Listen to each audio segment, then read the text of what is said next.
you for coming out tonight. Welcome, everyone. My name is Alicia Vault. Thanks for coming to Second Monday. What is Second Monday Constitution Group? We are a God-centered, constitutional grassroots organization formed to unite patriots through education, fellowship, and fun to preserve the blessings of liberty, because liberty is a blessing. So each meeting we ask for a volunteer to come up here and say the prayer and the Pledge of Allegiance, and we need a volunteer for both. So who would like to volunteer for the prayer? Thank you, Bob.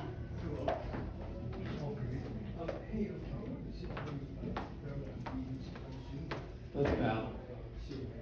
Heavenly Father, we come in your presence together, bringing the Spirit with us. We ask you to make this a Spirit-filled evening. Ask you to bless this time. Teach us what we need to learn. Open our hearts, minds, and ears. Help us to glorify you in all that we say here tonight, and to learn how to be more obedient and bold and courageous as the people that you want us to be. In Jesus' name, amen. Amen.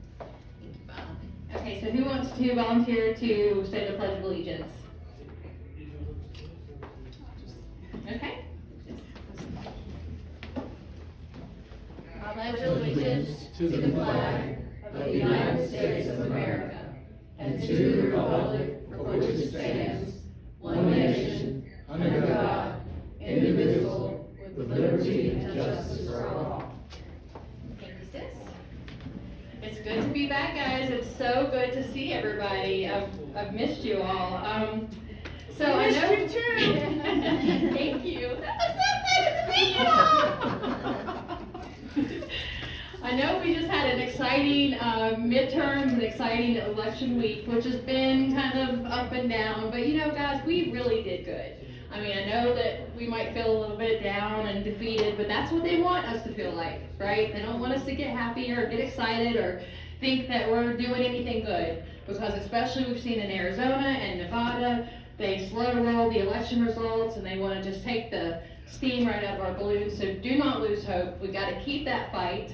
We got to keep our faith. We got to keep the fire in our belly and make sure that we don't give up. Because who taught us to never give up, never give in, and never back down? Trump. And you know what? If it wasn't for Trump, I wouldn't be here. Because I had no interest at all in politics. Ever. Until 2015 when I saw the guy that played on The Celebrity Apprentice. I saw him come down the escalator and I was like, this guy's running for president? What? And I was just like, I just became like drawn, and it was like something switched, you know, like flipped a switch inside of me, and I was like activated. As soon as I saw him come down the escalator, I just had to follow him. I knew I just had to support him. So I supported him and we took our licks, and we've taken a beating. All of us that have supported Trump, we know how to take a licking and keep on ticking, right? So it's really given us a really tough, thick skin that served us well. You know, and look at all the stuff that's happened since we've all came together, you know? Today actually marks our 3rd year anniversary. Happy birthday to we, the people. Because this group is not about me, it's we. It's always we. Because no matter what they want, you know, they could say Trump and DeSantis are having a spat or whatever, and maybe they are, Maybe they're not, we don't know, because it could be like they could be doing it together. Anything. Right. So, I mean, no matter what's going on, Trump's not going to save our country, right? It's not going to be DeSantis, it's not going to be Youngkin or Winsome Sears. Who's going to save our country? The people that they rally behind them. Exactly. It's we, the people. We are the ones who are taking back our country. It's not any one person. And Trump didn't get elected by himself. We, the people, elected him. So we, the people, are the boss. We're the government. They're just the representatives, right?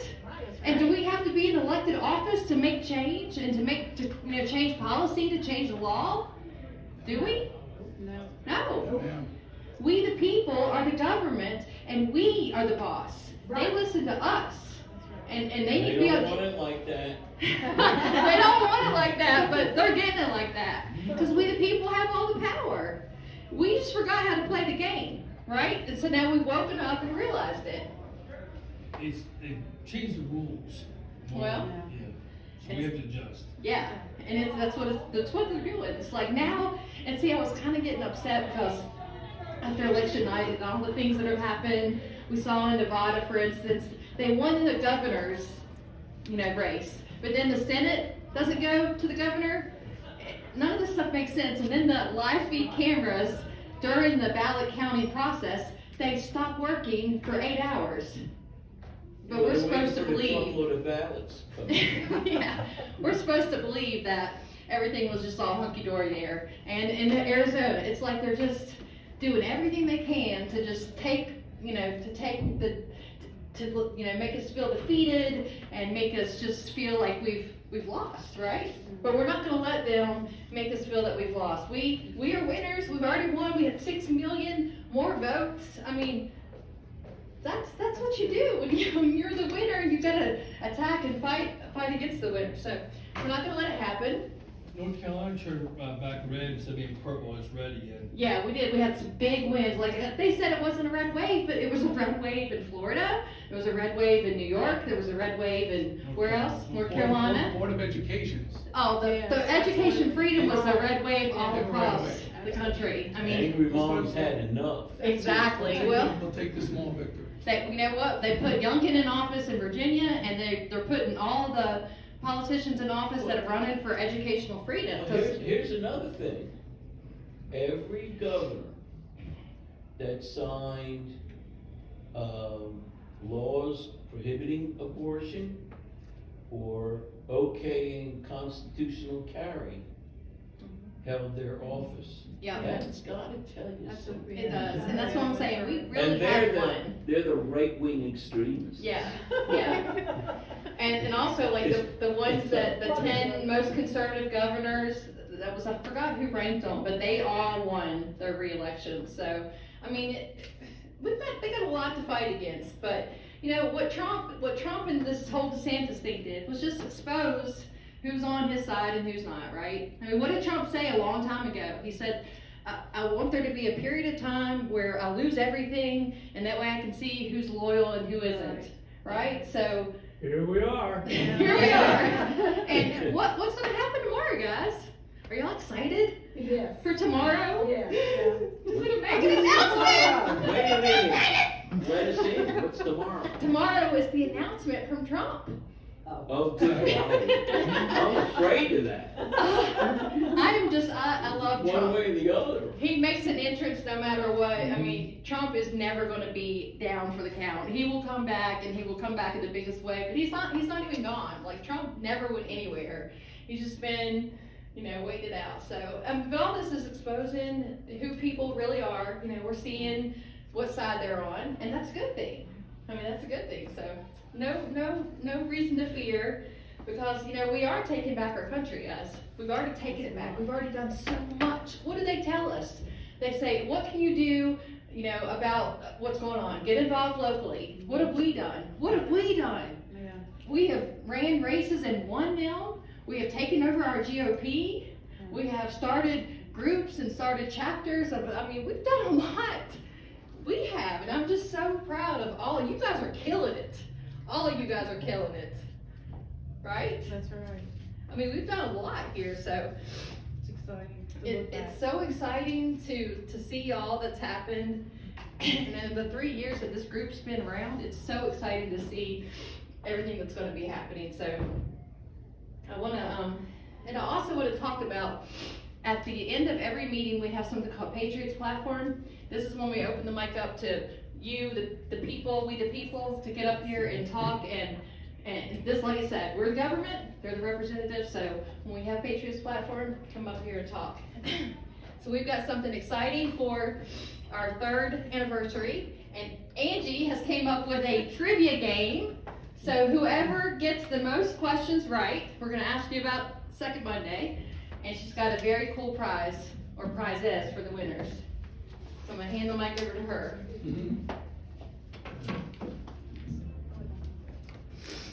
I just come up with some really quick questions today, and I thought we'd have a lot more people here, but we've got so many other meetings going on, and we're a tight That's knit no group, so problem. it's spreading out. Yeah. It's good, we'll grow again, everybody's doing really good stuff, so.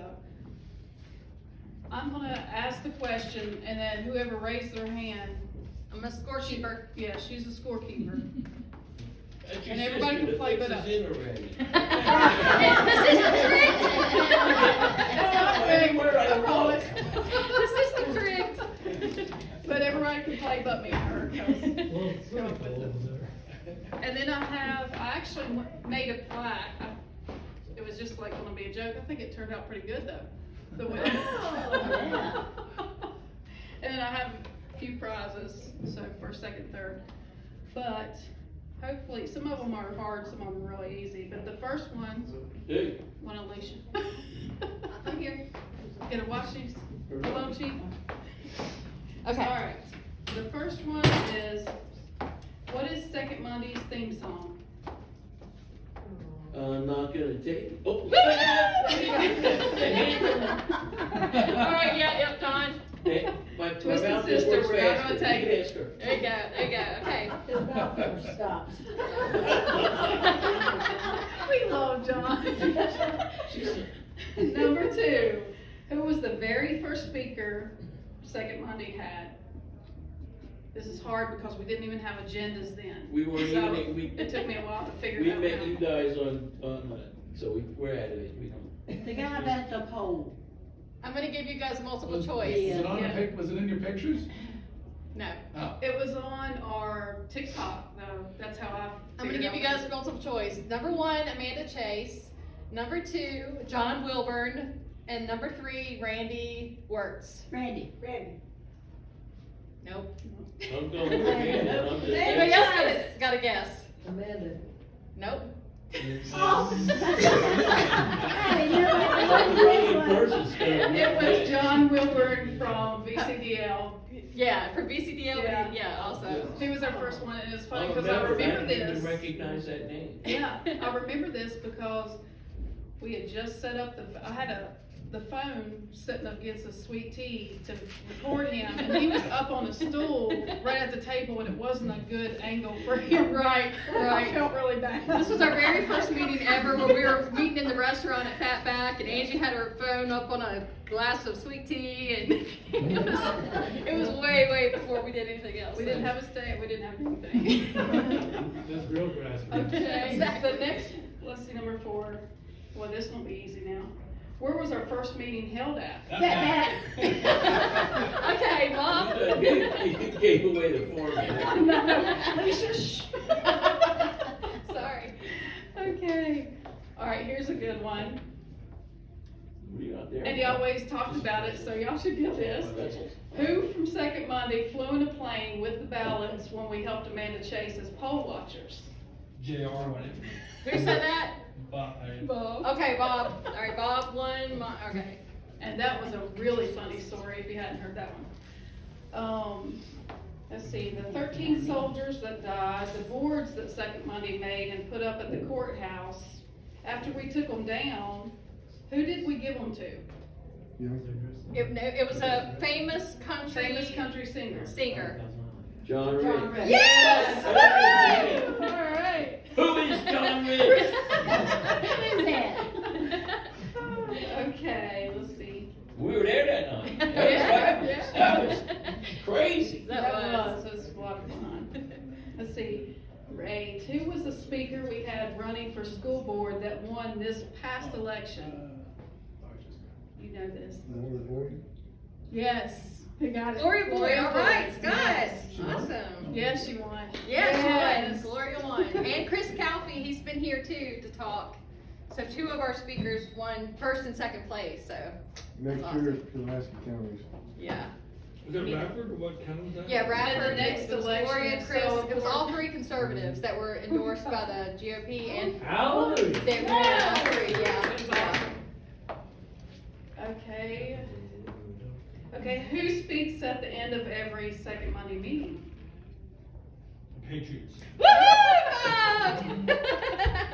2 for Bob, 2 for John. It's close. I'm tiebreaker, but yeah, good luck with that one. It's not gonna take for a week to, tally up the ballots here, so. Okay, who was our speaker that won his race for Board of Supervisors? Jim Wilson? No, he's a town council. Town council. Ty King? Yes! Bob, you're ahead You of gotta one get some first. information. Better be glad Tim, yeah, in here, he'd be all answering all.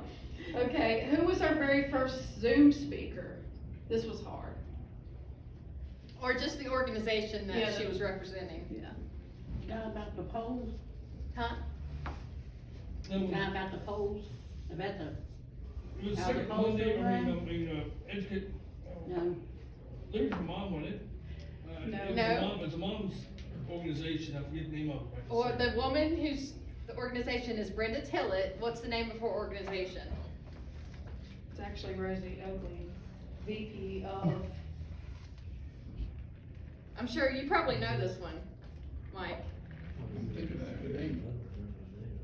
She had the signs that says parents stand up, the real famous signs that you see on all the Fox News, anything they show for parents' rights. what organization is that?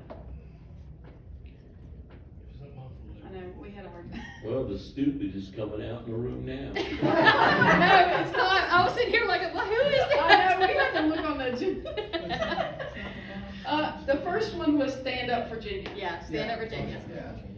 Oh. And the second one was Amanda Chase. 'Cause Yeah, that, I think it's on that definitely started a fire Yeah, nationwide. Yeah. it did. Because Really she came did. all the way down from, Northern Virginia Yeah. to come to our protest that we had Protest at at the the high school. Yeah, and that was a big thing. That was a year and a half It'd be ago, nice if so. we could cut that cancer out of the state. Yeah, Yeah. yeah. Okay, who was the first campaign Second Monday helped on? The very first campaign we helped on. David Cousins. Mary Chase, I think. You think? I'm going with Marie Martin. You think that too, but no, that wasn't our very first one. Well, shit. Y'all know her. Y'all know her, yeah. Wasn't it Johanna? Yes, Kat, there you go, I love Kat. All right, what do you have? 'Cause- Okay, Bob is in the lead with 3, John is second with 2, and Mom, Scott, and Kat all have 1. Okay, y'all wanna do one more? to So let's see do, if- yeah, One more? one more. Okay. This one's kind of a hard one. Bring it. Let's see how many you can answer of this one. How many speakers have we had running for something that won their race? 3. No, probably 6. Hopefully all of them. Just about. Excuse me, I'm going to crap in my hat. So you said 6? Yeah. Does anybody else have another guess? Or, well, what do you say, John? What's your guess? I'll go with 4, because it's just a Okay. guess. Okay, this is the ones that I wrote down real quick, It's maybe more, but Marie, Johanna, Tim, Gloria, Todd King, Joanne, Yeah. Tanya Hockett, and that's just a few that I wrote down. That's Oh, 7. Carol, that's. So who good. had 6, Yeah. Bob? Yeah. Okay, Bob. All right. Bob's the winner! Ding, ding, ding! Woo! Good job, Bob! All right. John gets second place. This is first. This is first, and this is second and third. Go ahead and do All right, it. awesome. While she's doing that, Oh, do the tell y'all announcements. events real quick. There you go. before we- There's your plaque. Okay, the events, board is back there, if you have anything coming up to. Yeah, you put better. up. We also plan to go to Lobby Day, and we have a sheet back there that if you're interested in going to Lobby Day, we're gonna try to get a group together and figure out, make sure everybody has rides, what we're gonna do, signs, like have a plan. So just make sure you sign that and tell people about it, cause it'd be great if we had a huge, you know, it Are was we really gonna go sad in and about talk Ed. to our reps, or are we just gonna ride around? No, we're gonna go in and talk to our reps too, and then we'll come Alright. out and have fun too. But Alright. we're gonna go in and have our sheets and I go get, think it'd be nice if we found a little restaurant to go have a bite to eat together. yeah, right? that'll work That would be too. cool. We Yeah. also, in We could do a January, carpool like we did that last year. in January, we're gonna actually have Pat here, which is the secretary of, VCDL, So that's an awesome time to have her as speaker, cause she'll do it right before, you know, so we'll know all the information, all the good stuff, so. And I don't know if you've heard about Ed's passing, but that was shocking and sad. But, I watched the meeting online last night and they're struggling, so pray for them, cause they're struggling. That was rough, it took all of them by surprise. I know I'm still in shock, and I didn't even meet him in person. We just had Phil Just here talked to last month as our guest speaker. Yeah. Phil Van Philip. Cleve, yeah, Philip Van Cleve. And let's see, What were those dates again, please? What is The it? dates, when we? January the 23rd, right? it's written on the paper. No, sorry, January 16th. On It's that always note, on those guys Dr. need to or figure out Martin Luther King. people to mentor, Yeah, because they ain't getting any younger. right. And I think Ed is a wake-up call. Yeah, And who that's are we right. having here in January? Yeah, that's what I just said, Pat. Pat. She's coming in January. Okay. And Lance Allen's gonna be our speaker for next month, guys. Lance Allen, he's running for state senate too, I believe. Well, look at us. And we have to get started on the next election too, it's very important for us, like very important, so Of course, all of that's coming too. Our school board elections, we're having 4 seats open up, so we've got a liberal school board in Montgomery County, so we got 4 seats that we're Yeah. looking to fill, and then we got Moms for Liberty chapter Yes. opening, so they're And really that's good why about we don't running have good a school lot board here tonight, candidates. because we've got that going on, but Yeah. at least we're live, so there'll be a lot to see. All right. So guys, we're getting ready to introduce our guest speaker tonight, and I wanna tell you guys, y'all know how big we are on education freedom. This guy right here, Mike Allers, and I met him on Twitter, of all places, and we're, like he said, we're cut from the same cloth. He's absolutely one of us, like-minded, and he used to be a cop. He's also a teacher. So, and y'all, he's actually improved the reading scores and the math scores of 2, I believe, did you say, of his students. They didn't, like, the learning loss that's happened everywhere, this guy's like turned it the other way around. I mean, and he teaches the kids that they can, like, be anything. You know, he doesn't go in there and be full of the woke stuff. I mean, he actually teaches the kids the way we teach our kids. So, I mean, he's just an amazing patriot. He's from Long Island. He's the 5th and 2nd son of George and Janet. His dad, George, was a World War II veteran and the Babe Ruth of carpentry. His mom, Janet's a remarkable award-winning artist who's also spent nearly 30 years working in nursing homes in various capacities. Both of his parents believed in family time over money. Mike grew up in an Irish Catholic family with strong middle-class, blue-collar values that taught him the lessons of hard work and respect for all people. Mike is a true reflection of his parents' ideals and teachings. For this reason, he is pro-life, pro-family, pro-America, pro-education, and pro-Second Amendment. He is so one of us. For the past 32 years, he's been married to his beautiful wife, Camille. They have 3 awesome sons, aged 30, 28, and 18. They are grandparents. Mike and Camille are both educators. So Mike's been an educator for nearly 3 decades. Approximately 1/2 of that time he's taught, while the other half he was an administrator. Prior to that, he was a police officer. His career in law enforcement was cut short due to an injury that he's had now, I think, 13 knee surgeries on, so we want to pray for him with that. Mike's entire professional life has been one of service. He's always followed God's quiet but firm whispers, and it's for this reason that he's currently endeavoring to become a state senator in Virginia's 28th district. He's been called, and he is certainly listening. So let's give him a warm SMCG welcome to Mike Allers. I don't think he's gonna need a microphone. I'm Voice pretty is sure very I loud. don't. I could have spoke from home without a microphone. How are you folks? Thank you for the warm welcome. If you can't hear me, let me know. I'm using my cop and teacher voice. So yes, my name is Mike Allers. My name is always mispronounced. Goes back to my babysitter when I was a kid. She'd call us the Allers family. Could never really figure that out. Mrs. Rowan, God bless her, couldn't hear very well. Made for a lot of fun when my parents would go out. So, hi Mrs. Rowan, we're going down to the basement. So that's how it worked out. But anyway, I am an educator. That is not really typically the thing when you talk about Republicans and conservatives. But I've been an educator for 30 years almost, and I've always been me. I've always been a conservative, even when I moved into administration, which is where. Must love you. Oh, it's the community. We have a great relationship. We're gonna go through all of that stuff. But I'm running in the 28th district. For those of you who don't know where that is, I call it the Magnificent Seven. It's Spotsylvania. It goes to Orange, Greene, Madison, Culpeper, Rappahannock, and Fauquier counties. It's sizable, and I've been driving it like 4 nights a week. So it's really quite large. I'm running against an incumbent, which, by the way, if you want to experience establishment, take on an incumbent.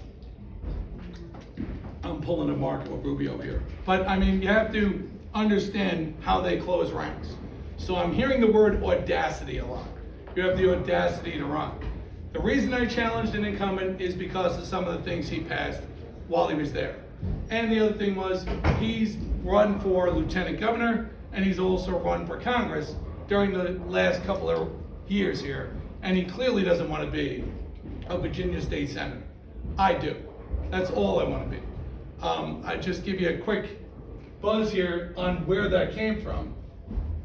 I tried to live my life by listening to God.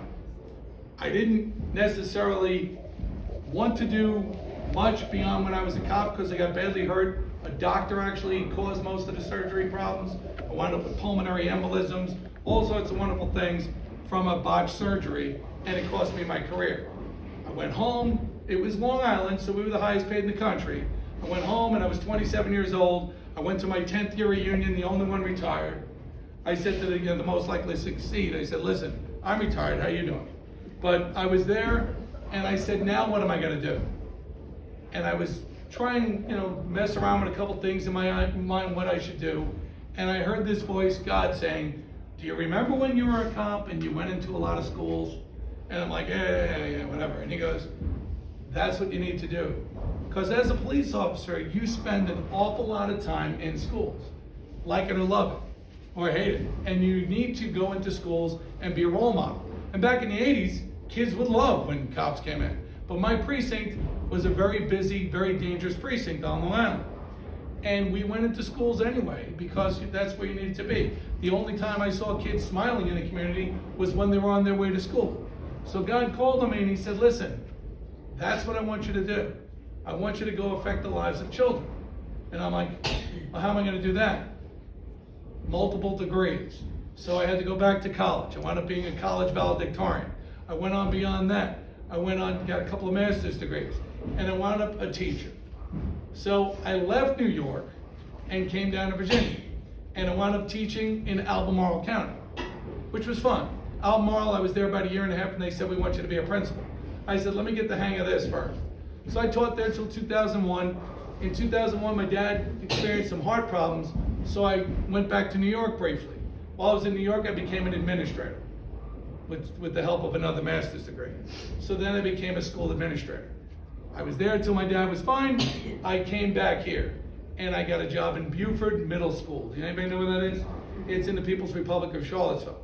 And I worked in Charlottesville, and there we were in the middle school, and I worked there, again, being this guy, the ex-cop, the conservative, bumper stickers all over my pickup trucks, and I never apologized. And the folks took me in. The families took me in. The families didn't look like me. The families typically weren't used to a guy like me, but I worked it out. I did thousands of home visits while an administrator in Charlottesville, which was something they weren't used to. The home visits, the parent outreach, the connection, the transparency, things, this is back in 2004 or 5, were things that weren't happening back then. And so I soon had the NBC 29, the newspaper, all these folks are following me around going, what's up with this guy? I got magnets for my truck, an outreach program, did all this stuff as a conservative in a community that wasn't used to that. And I gained their support. Shortly after that, I went up to Madison County. I don't know if you're familiar with that. I became a principal in a primary school. I was there for a number of years. We turned that school around, strictly with the same outreach program I was doing in Charlottesville, only we amped it up a bit. And I'm gonna come back to all this stuff. I'm just giving you a brief look. After that, I went to Louisa as an administrator, and then my knees came a-calling. My knees said, look, you remember the injuries you had on the cops? We're done. So I had to get my knees replaced. So I said to my wife, should I leave altogether? And God came whispering again. He said, go back to the classroom. Now, when you're an administrator, you want to hear people complain and teachers tell you, these kids can't learn. They can't do this. It's impossible to get them to learn. It's impossible. I said, okay, all right. I went back. I went back to the classroom. I wound up in Orange County. I said, what's your most needy school? I knew the superintendent. She was my superintendent in Madison. I said, what's your most needy school? She said, Gordon Barker. I said, what grade? She said, why don't you go to 4th grade? I took on 4th grade. Now, this is almost 8 years ago. Now, I was going to stay for 1 year, but it grabbed me. 4th grade is the best curriculum. 4th grade is the year you talk about the Founding Fathers. 4th grade is the year you talk about all our documents. 4th grade, we talk about the Declaration, the Constitution, the Bill of Rights, Emancipation Proclamation, Gettysburg Address. We talk about them all. We talk about the history of this wonderful place we call the Commonwealth. Now, do we lie about it? No. Is it a perfect history? No. But was it the springboard for where we are now? Absolutely. And America does exist in my classroom. And I'm going to go with that. In the course of these 8 years, I've been Teacher of the Year. I've been the only male teacher for a number of years in the 4th grade and 5th grade. And I blew off the COVID decline with no problem. In fact, last Monday, the school board just did this whole presentation for myself and the 2 ladies I work with, because we're achieving at 97, 98 percentiles when the rest of the country is. So and you know what? People say, well, how'd you do that? Parents. If you get the parents on your side, you can't fail. And that's it. So day one, and you know what, let me just stop for 1 minute, because I promised myself I wouldn't run over this. I did want to recognize and certainly think of the kids that went through what they went through at UVA. And forgive me, because it's been on my mind and on my heart. That tragedy at UVA last night and how that came down. My wife works at UVA hospital. She's an educator in the hospital. There's a program, so she couldn't go to work today. So, I mean, let us all try and think of those kids for a moment if we could, because the families had to get that phone call last night. Such a tragedy of what went down with that young man that was holding a grudge for some reason. And we see that all the time in schools. And there's gonna be a lot that comes out about that. That should be pretty interesting to see. I'm good, it's fine. So, who am I? I basically covered that, but I'm never, it always bears repeating, I am a child of God. My father had a gigantic faith. He was a big guy, lots of tattoos, World War II man, lied about his age, went into World War II, but every single night he'd pray you till you were just exhausted. He'd just keep going, prayer right under the carpet. He'd just keep going, my dad. And his prayer list was massive, and it was amazing. And that's what he taught us. Every single night, his hands, I used to say, Dad, your hands look like the veins. His hands look like the roots of a big tree, an old tree in your yard. That was my father's veins, and he was all thick from being in construction. But he said at the end of the day, we have to recognize our faith. And that's what he taught us. And he said, we're gonna guide this family through faith. Don't worry about the money, let's spend time together. So I'm a child of God. My father was a World War II vet. He passed away, sadly, 13 years ago. My mom is still with me. My mom's 89, almost 6 feet tall, and an amazing human being. So she's coming from my kickoff on December 3rd. I'm very excited. But my mom's a piece of work. My mom's an award-winning artist. So she keeps swamping all these younger artists and all these shows all over Long Island, and she's completely crushing it. And she's a mixed media artist, so she's a really talented lady. So I'm very proud to come from her. And she worked in nursing homes, my mom. So she gave us that, this is what you do. A service mindset she also had. Again, not wealthy, didn't matter. We were blue collar, you work with your hands, you reach out to your neighbors. And that's being a conservative. So we're not the party that people think we are. We're the actual warm party. We're the party that cares for others. We're the party that thinks other people could do amazing things if we all kind of come together on that. My wife, Camille, I met in 1984. I was managing an auto parts store. It's a very cute story. her friends are pushing her up in front of my auto parts store in her 71 Pinto, which were junk. So they're pushing her up in the 71 Pinto, and I come out, and are you familiar with Beaky Buzzard? Remember that buzzard on Bugs Bunny? Well, that was me. I'm usually a Rico Suave kind of guy, and all of a sudden, she pulls up, and I'm going, holy goodness, look at this girl. And the dimples, and the just gorgeous. And I'm going, and I was about 50 pounds bigger than I am now because I was just a musclehead. And I come out to work on her car, and she's like, what's this old guy looking at me for?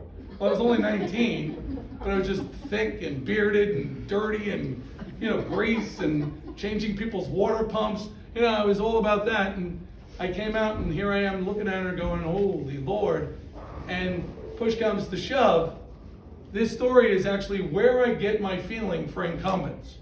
I'll tell you why. My wife had a boyfriend of 2 years. 3 days after I met her, she gets a job down at the Dunkin' Donuts, which was attached to my auto parts store. It was auto parts, Schwinn, hair cutter, stationery. Remember stationaries? And then it was Dunkin' Donuts. So I walk in there to get donuts, which I never did as a cop. But I walk in there and I see her and I go, hey, how's your Pinto doing? And I had fixed the Pinto, by the way, so I was the hero. And so I walk in and I go, how's your Pinto doing? She's like, oh, it's running. And I see this ring on her neck. Now, I'm back to myself. I'm no longer the guy. I'm back to me. And I go, what's with the ring? She goes, it's for my boyfriend. I said, get rid of him. And she goes, what do you mean? I go out with me. You need to get rid of that guy. How long have you been going out with him? She goes, 2 years. I go, come on. So that sounds like toxic masculinity. But the bottom line was, when you present yourself as a better candidate, and you know that you are the one that's supposed to have a certain role, you don't care. Whatever obstacles in your way, you're like, I'm gonna get that, and I'm gonna definitely make sure that this girl is who I marry. And so 23 days later, Frank was gone, I was in. And so I have 3 children, I have a grandchild, I've had this amazing life, and when I go to meetings like this and I take Camille, people are like, he's kind of big and hairy, but his wife's so cute. So you get votes just for her cuteness. So it works out. So she's funny, she's smart, she keeps me in line. She's about 5 foot, so she's small. She's killed my gene pool, my kids have told me. Her mom's even smaller. Her mom, somebody threw in the dryer and forgot. So that's where we are with her. So that's my sons are Michael, Aaron, and James. I'm a poppy now. My dad was a poppy. And I'm so proud to have that same title. And my life has been about service. I really haven't had a job in my adult life that wasn't in service. Being a police officer, I know people, cops get a bad rap in this world, but that job, the reason I liked it so much was we weren't just cops. Our academy required that we were also EMTs. So we would be the first responders and the cops. And you want to see people out there most needy. When you arrive and you're setting somebody into a neck brace or a backboard or whatever it is before anybody else gets there, or you're stopping their bleeding, or you're doing whatever it is, and you're the police officer. There's such a trust there, because the first person people call, no matter good, bad, or indifferent, these people always call the cops, and we showed up first. So making us EMTs is something that I'm going to push forth in Virginia, because it makes sense. You're the first one there, you might as well try to help the people right away and save lives. So service is critical.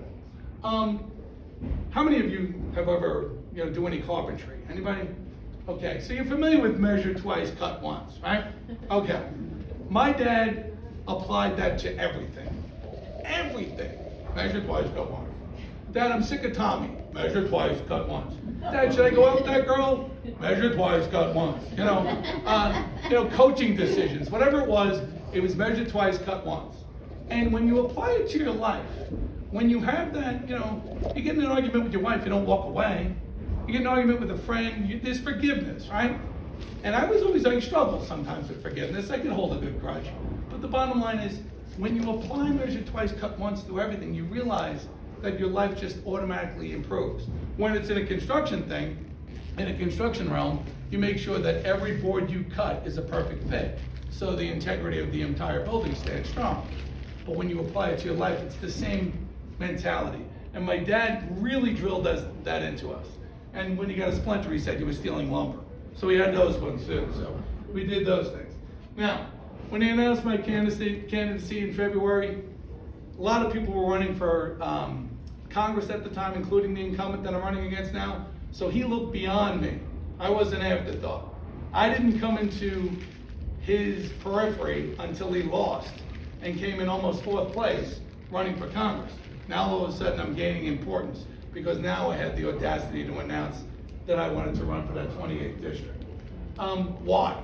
Now you're all familiar with these things that I put in there. I put the school bus in the background on purpose. CRT. I don't know how familiar you guys are with SEL. SEL is something that gives me a stomach ache like you wouldn't believe, and I'm going to touch base on that. Indoctrination, we're all well aware of that.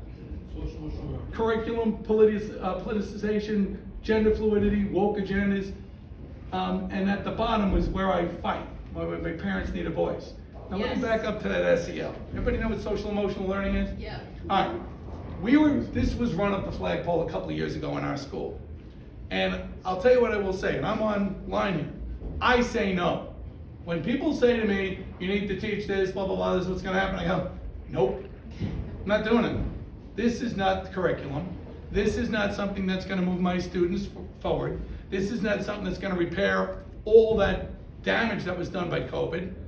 No, doesn't make sense. Now, social emotional learning is a construct that tries to get the kids all on board to the same line of thinking and collects a hell of a lot of data at the same time. It starts out innocuous enough with this whole empathy overarching umbrella. And it tries to sound like you're getting kids to communicate and be touchy-feely with each other. But then it also is begging for and calling for data at the same time through surveys. So I don't know if you're familiar with that. Surveys go out to kids during the SEL program 3 times a year. And these surveys kind of get information from these kids that they typically wouldn't offer up. They actually ask leading questions. Is there safety at home? Is there something going on here? Are you afraid of a relative? Whatever it might be. All of those kinds of things are gained in the form of a data. Now you had Ann here a couple of months ago, right? She'll talk data all through, but the point is, that data, does anybody know where it's held? China. It's held at UVA. It's encrypted, and we're supposed to trust UVA with our encrypted data. Children's data. Nothing's gonna come of this data. Don't matter what you say, kids, nothing's gonna happen. Bull. They make profiles of our kids from it. The profiles are there, and if you start to look at all those profiles now that they develop, along with all the profiles that they develop from kids on the internet, from being virtual, etc., they start to build quite a picture of a kid before they're 10 years old. And as a result, going forward, that kid is the ultimate target for everything from consumerism to everything else, just targets that child. That child's most secrets are in there because the child opened up trusting the school. Use that politically down the road. Oh, they use it gigantically. And they use it to target kids and where they're gonna think, what they're gonna watch, all those kinds of things. No, I said no. Why did I say no? They wanted to do SEL instead of Virginia Studies. So let's supplant Virginia Studies with the aforementioned documents, the heroes that I talk about, your stuff about Jefferson, Washington, all our history, the majesty of Virginia, all of that was cut back from a full year course, which it took, to be honest with you, to teach Virginia Studies correctly. And some of you probably took Virginia Studies, but to teach it correctly requires every second of every minute of the full hour I have a day. And I actually steal a lot of time and bring it into reading too, because it's that good. But the point is, they wanted to shrink it. And they shrunk the whole year trying to put this in, and they said you gotta teach it now in 2.5 quarters. How is that possible? They want us to teach the Civil War in 5 days. I'm not kidding. Well, kids, here we go. There's how we go reading good. Come on, really? It begins at Bull Run. The first battle, blah, blah, blah, is what's gonna happen. The South thought they were gonna be there, the North thought they were gonna win, no problem, and all of a sudden, what happened? A guy stood up in the middle of the battlefield, Stonewall Jackson, there we go. You know what I mean? So that's how quickly you had to teach it. Removing the importance of it. Throwing dates at somebody isn't teaching them the conflict. It doesn't teach them the fun stuff about our history. It doesn't teach them the interesting things, like the fact that the Civil War started in McLean's front yard and it ended in his living room. That's amazing. So those kinds of things, they tried to supplant with SEL. So the battle that I put up for that was just simply saying, no, it's not happening. So we moved on. Now, do you guys remember when I'm gonna give you a kind of glimpse into my class. Let me tell you what happened this year. I had an open house, back to school night. Anybody ever seen this book before? Did you guys ever see this book when you were kids? All right. First of all, do you remember when a boy going into the bathroom was punishable? Did you ever think about going into the girls' bathroom? I mean, I was at Disney with my family and I wasn't paying attention. And I walk in, I'm like, where's the urinals? That panic?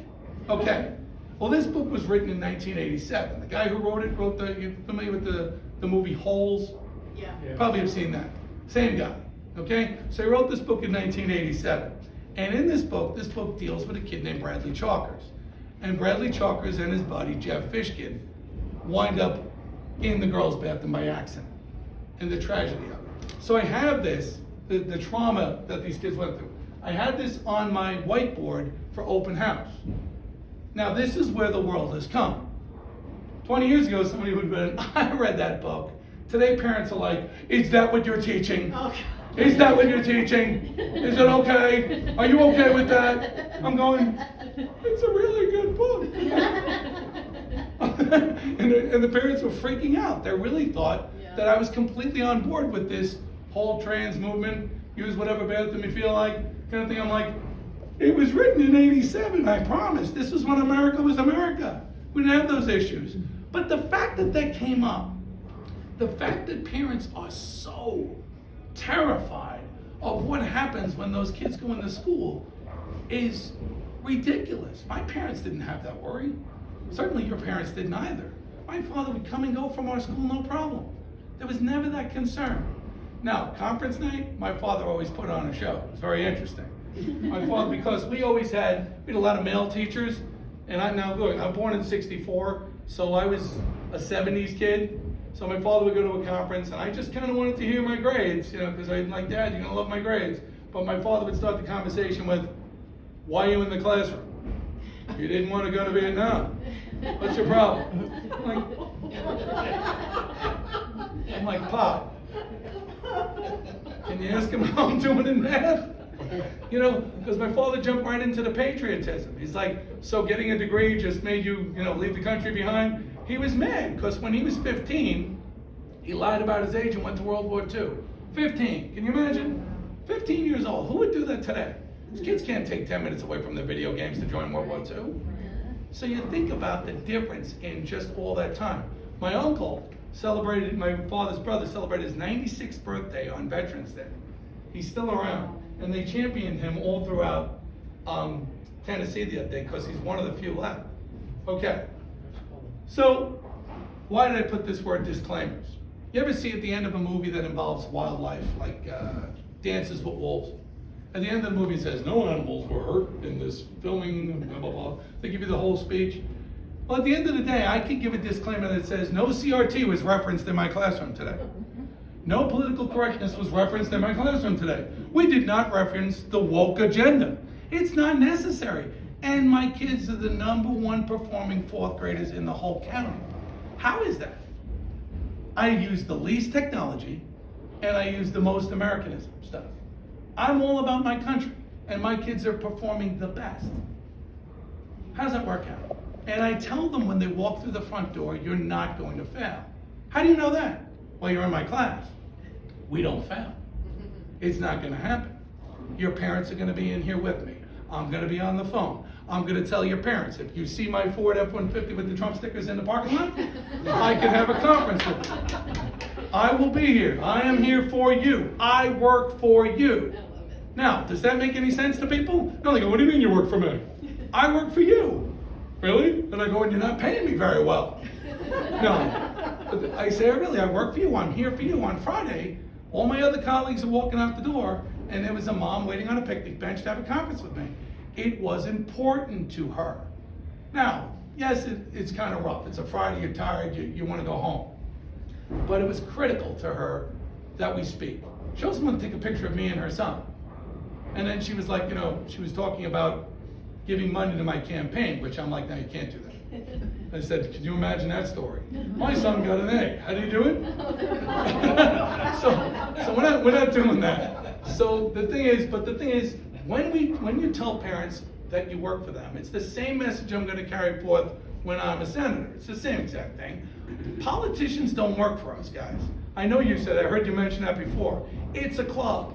It really is a club. I talked to Amanda, we were on the phone the other night till 1:30 in the morning, texting back and forth. There was a lot of aggravating stuff going on. And this whole club is something to gain entry, is something I really don't even know if I want to be in their club.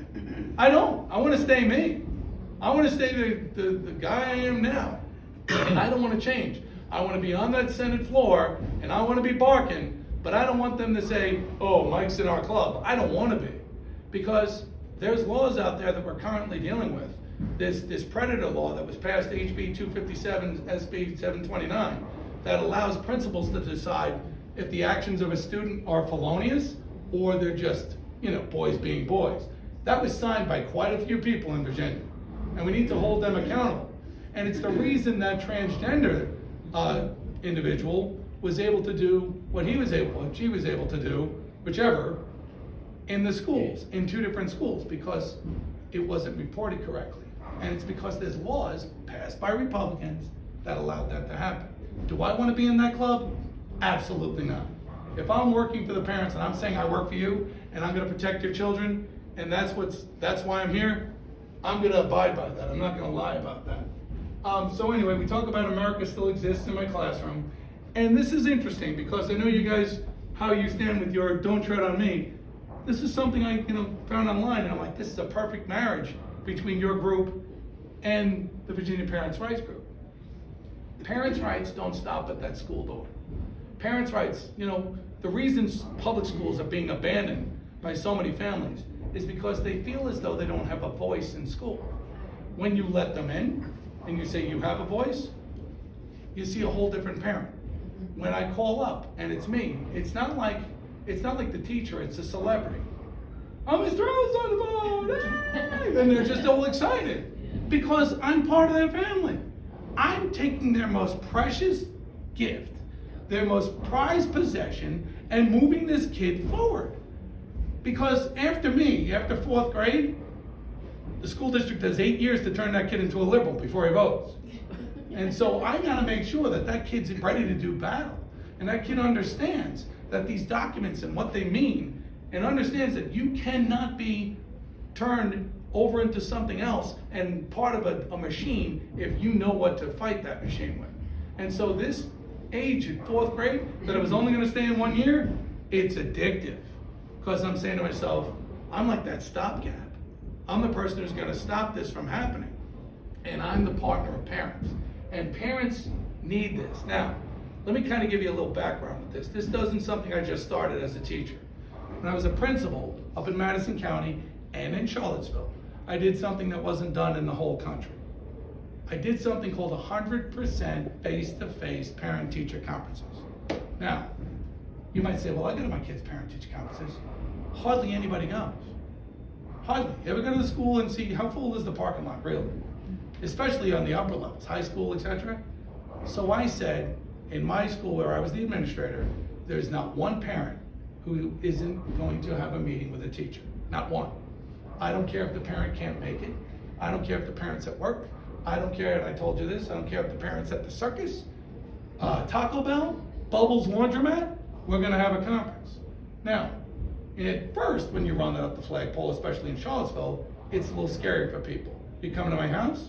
No, I'm not coming in your house. I simply want to partner with you to talk about your child. I simply want you to know that your child is my project. I want your child to be amazing, and I'm gonna tell you how we could do it. But I can't do it without you. I can't do it without you saying as that kid walks through the door, tell me about your day. I have to give parents sentence starters to do that. Because most of the time you say to your kid, hey, what'd you learn today? What's the word? Nothing. I don't want to eat them. Leave me alone. I just want to get on my game.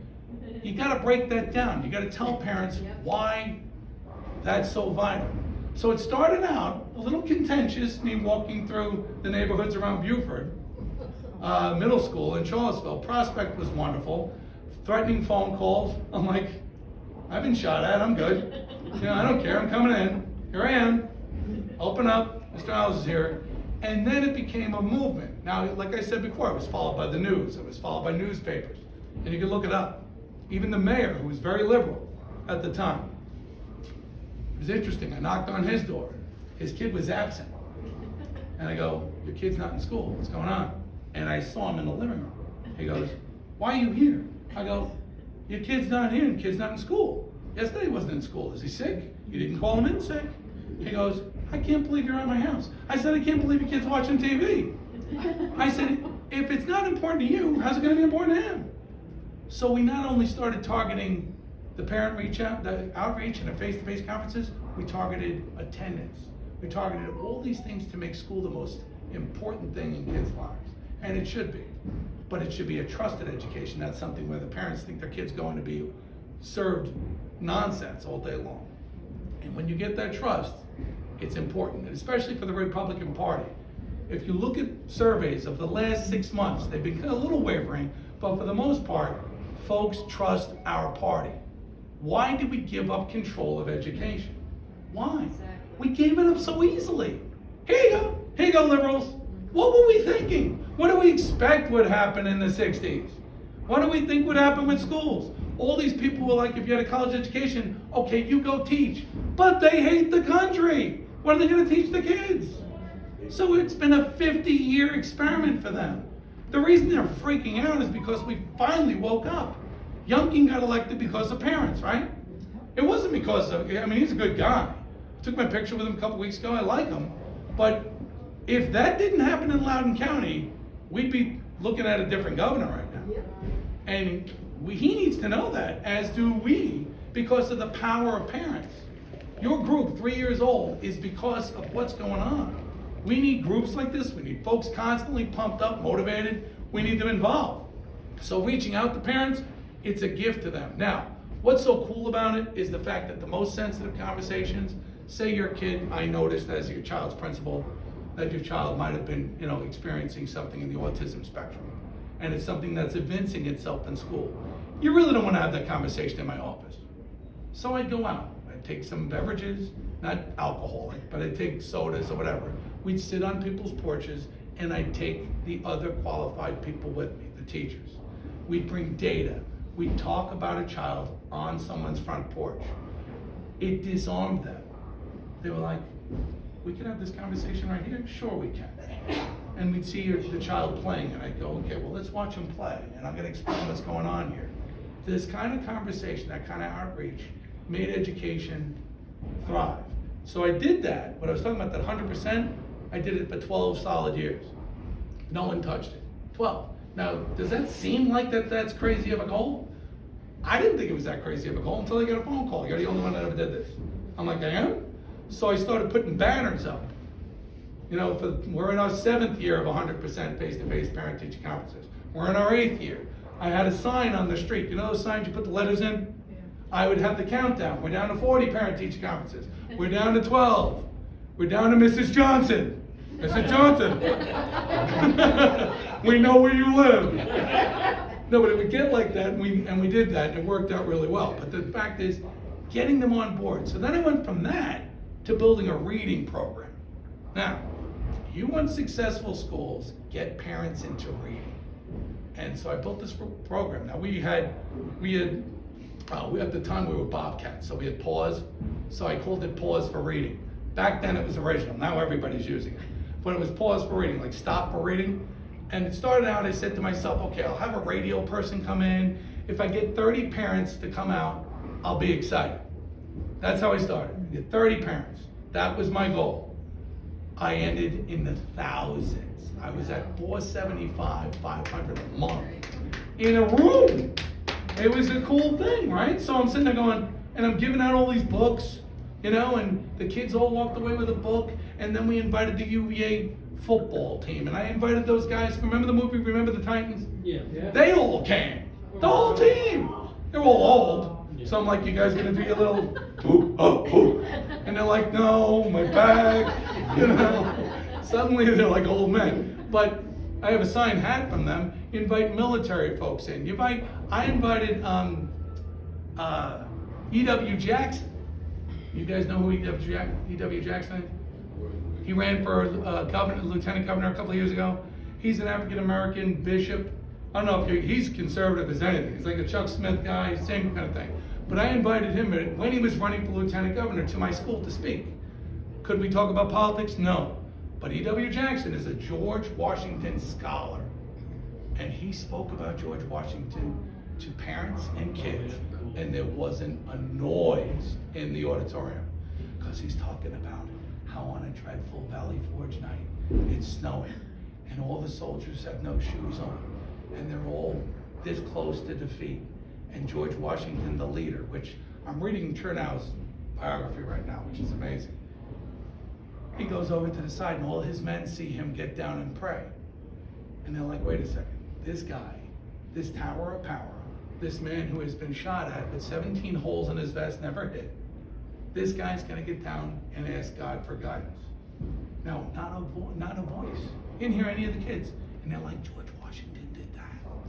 So this reverence for our history and the reverence for parents and the reverence for reading and the reverence for all this stuff turns schools around. And this is what we need to do in Virginia. And I'm not just talking public schools. I know folks have their concerns about public school. I understand that. And I'll talk about school choice. But I'm talking about all schools. Because don't assume just because your kid's going to a private school that person who's in the private school is a patriot. Exactly right. Those people don't get jobs in public schools, and then they go down the street and they're like, I have a job. And then they hire them, and all of a sudden the door closes, and it's liberal university. So you gotta be careful in all schools. So we need to make sure that we're paying attention to all schools. All of them. All the schools have to be available to the highest standards, the highest accreditability, all of them. Every private school, every public school. And where I come with this, I just want to tell you, so that you don't misunderstand. I just think if I'm going to take my tax dollars from a public school and bring them to a Catholic school, for example, and my kid has learning issues, he better get served just as well in that private school as he would in the public school, if I'm taking the dollars there. Right now, it's not the case. All these kids with special needs, if they go to private school, the private school could say, we don't do that here. You're not going to get services. Your kid's not getting those accommodations. So we need to make sure that the rising tide lifts all boats. And we need to make sure that all schools for all Virginian children are right there and solid. So yes, I'm certainly for 100% of parents being involved, and for 100% no excuses face-to-face, but I'm also for all kids getting served. Now, let's go back to how we should do this and what I do and what I intend to do. I don't teach history with any political bent. We have an interesting history. You don't have to lie about it. You don't. Is it inconvenient, some of the things? I worked at Thomas Jefferson's house for 2 years when I moved to Virginia. So I was a teacher making nothing, 32 grand.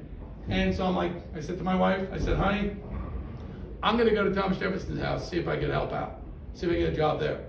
So they hire the kid from New York with a little bit of an accent, maybe a little bit worse than.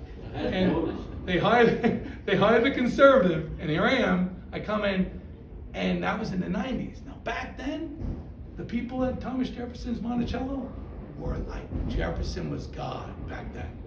I'm eating my sandwich like TJ. I'm doing this like TJ. I mean, the reverence he was, and the esteem to which he was held was incredible when I worked there. And then slowly it started to morph.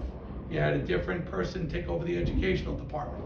You had someone else take care of over visitor services. And all of a sudden, I started to see the wheels turning. And they were gonna start to point out the inconsistencies. Now granted, the man held slaves. None of us champion that, right? But he also wrote the most majestic words we've ever heard. All men are created equal, right? So without him, and actually also without George Mason as a co-writer, if you look at George Mason's writing, we wouldn't have our life, liberty, and the pursuit of happiness. We wouldn't have all men are created equal, unalienable rights. All those things wouldn't be here. Was it an imperfect history that we have? Certainly. Is it sometimes inconvenient? Yes. Do we have to lie about it? Absolutely not. Because what you point out to kids is, what country doesn't have what country has a perfect history? I can't think of any. Let's go back in the Bible. Me is not perfect. Nothing there. So what do we espouse to? We are the difference because we espouse to be more perfect, right? We're looking for a more perfect union and a more perfect country, and we're always improving. We're always being more inclusive in who we're bringing to the table and making people more aware. But we're the only party calling for people to be involved. I mean, look at you. They elected Fetterman, for God's sakes. How is that possible? I'm just, come on. Well, how are those people so snowed? President. It's insanity, right? You look at these, and the guy who's currently in the White House talking to China for us. Yeah. Look at that. It's just, there's an indoctrination there and just, to a scary level. And our party's gonna be the party that stands in their way. And groups like yours, and hopefully folks like me, will be the ones that say, look, this can't happen anymore. We're not doing this anymore. Because America still exists and we need to teach it truthfully. Now this is me, I'm a nerd. On Constitution Day, I went to Philadelphia, okay? And here I am, you go right around the corner from Independence Hall, and here we have where he wrote the Declaration, okay? With a host of, he had some help, Thomas Jefferson did. But this is wonderful. Now, I'm standing there, that handsome guy right there, but before me, countless people were standing there. Hardly any of them are Americans. You don't hear one person speaking English. Not that we do very well, but I mean, they're going up there, and they're all taking family photos. And I'm sitting there pointing out to my kid who's going to college in Philadelphia. I said, look at this. This is what people don't understand. We are the only nation to which people are flocking, right? So we're doing something right. This more perfect union is doing something right. And so when I teach kids and I show them things like this, they're like, it means that much to you, Mr. Ellis? I'm like, let me tell you why, guys. Let me tell you what's going on. So in our school, 100% of the African American kids knocked the SOLs out of the park. 100% of the Hispanic kids knocked it out of the park. A very high percentage, almost 91% of our special ed kids knocked it out of the park. I had a little girl who came from South America, walked here. Okay, I'm not gonna say the nation, I'm not allowed. But she walked here, was speaking English for 1 year. She and I sat down day after day working on English cognates and Spanish cognates, and we made her understand English better, knocked everything out of the park herself. Became an amazing reader. Now she's in the gifted program. She's been here 2 years. It's the effort you put into kids, the fact that you teach them truthfully, that makes them succeed. Now, how does this all come into play? I talk about test scores. You hear me say 97%, this, that, the other thing. Required reading, if you're gonna talk to me. This is a great book. Because you're all under the perception that somebody out there is making schools better. Now, I'm gonna tell you the truth. The other way we talk about politics being a club, so is your local district office. That's a cadre right there. The nepotism and cronyism that's alive and well in school districts is evil. It's not okay. If you do, you remember that game, I don't know how many years ago, or it was I don't know if it was a game or a show or something, but it was 6 Degrees of Kevin Bacon. Anybody remember that? Yeah. So how you could bring everything back to Kevin Bacon somehow? If you go into your typical school district and go to the office and go, how did that guy get a job? Well, his wife works over there. Well, how did the girl at the front desk get a job? Well, her mother's down the hall. Well, how? So if you never stop hiring your friends, do you improve? No. No. And if you never stop teaching to the test, you don't improve either. This is a book it's called The Testing Charade, because it is a charade. And it talks about what came out, remember a couple weeks ago, but it was talking about the nation's report card. You remember the NAEP? You guys familiar with, they were talking about that? Youngkin came out and he was like, Virginia's really failing and doing poorly. I don't know if you heard that very well, but this book talks about something called Campbell's Law.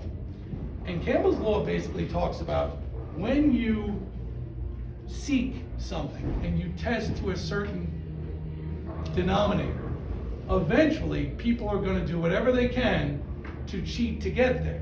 Now I'm going to give it to you in real terms rather than education. Remember when, you guys familiar with baseball at all? Remember Mark McGwire and Sammy Sosa? Remember these names? They're all hitting home runs all over the place. Well, there was a guy playing ball very well at the time in Pittsburgh named Barry Bonds. And he was a fantastic athlete, but he wasn't big. And he wasn't hitting 65 home runs. He was being very normal. So he said, how are they doing it? Right?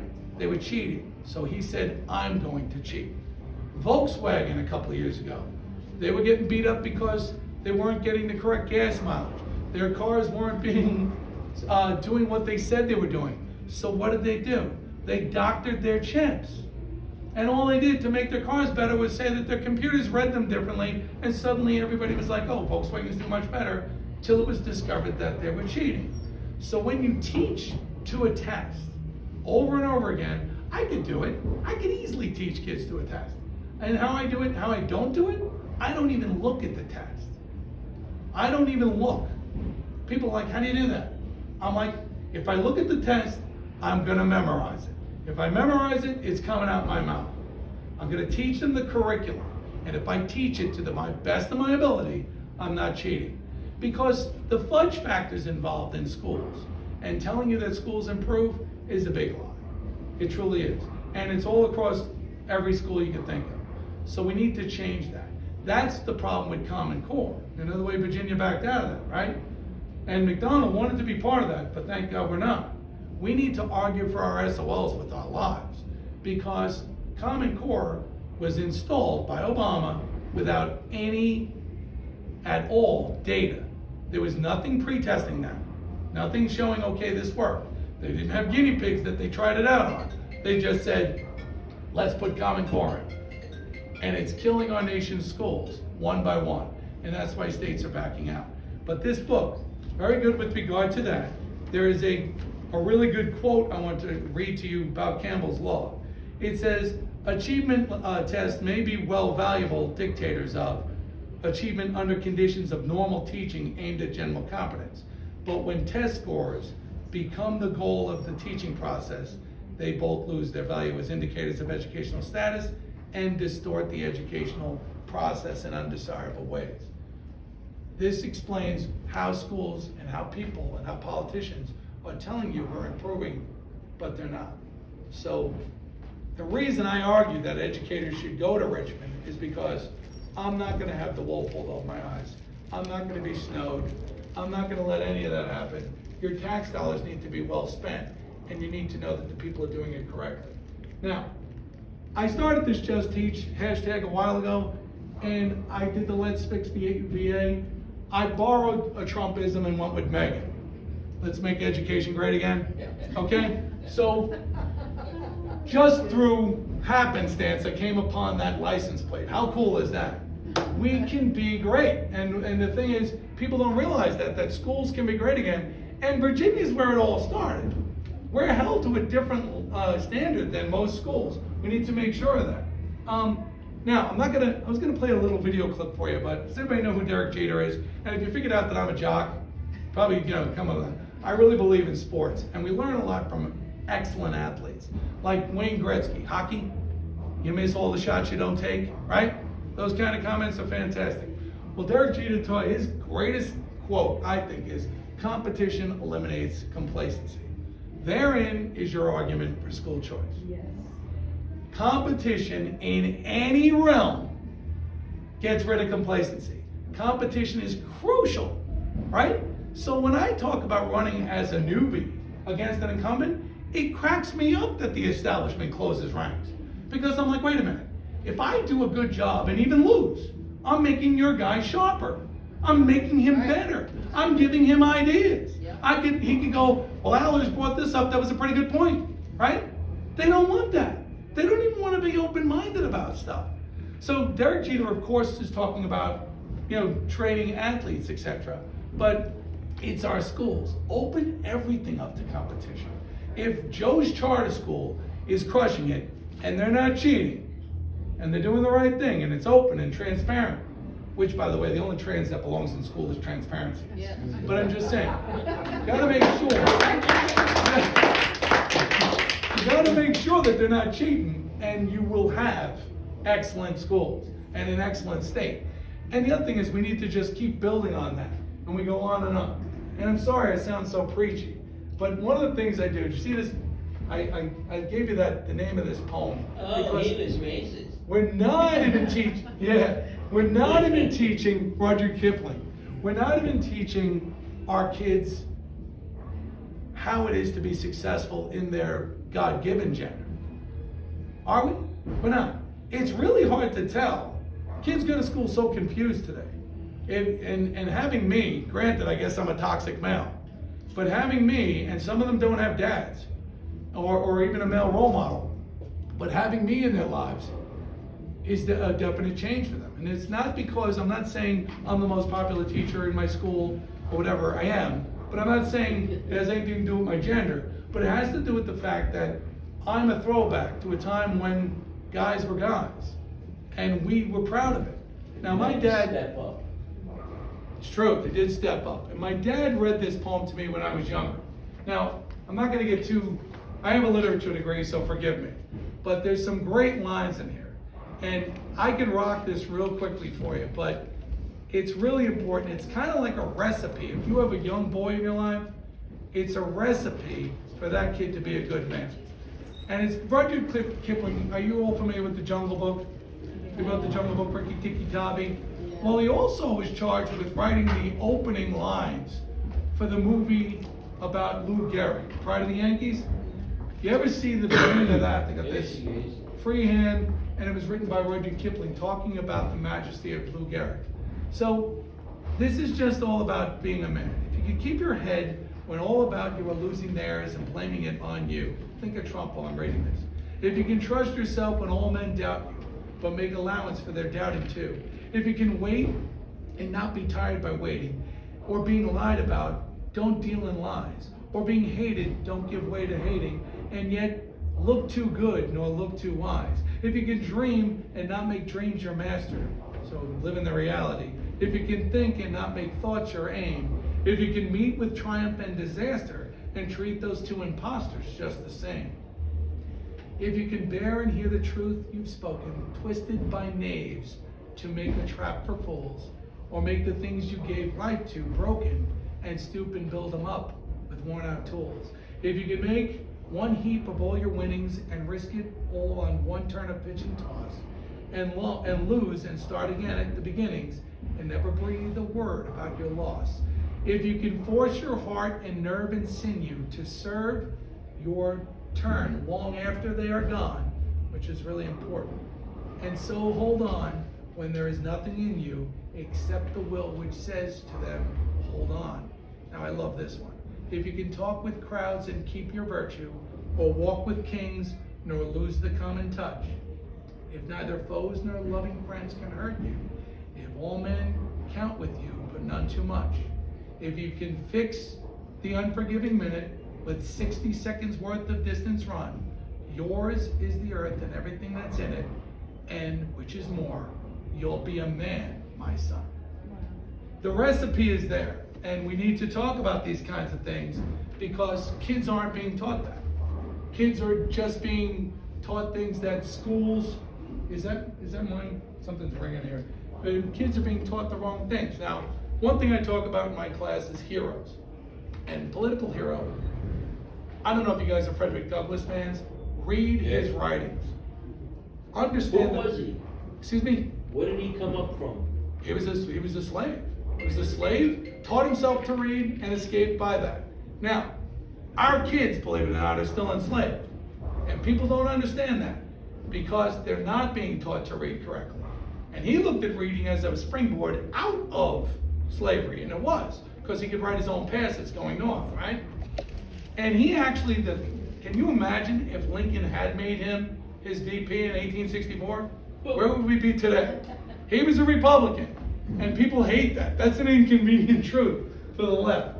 Now, here's another man. I spoke of him also. He talks about education. And I see things through education, folks. I can't help it. It's in everything we do. If we're going to survive as a nation, we have to educate those masses. Freedom is at hand. If we don't have intelligent folks, we're going to vote left. If we have intelligent folks, we're going to stick our necks out and save our nation. They're banking on us backing away from teaching our kids.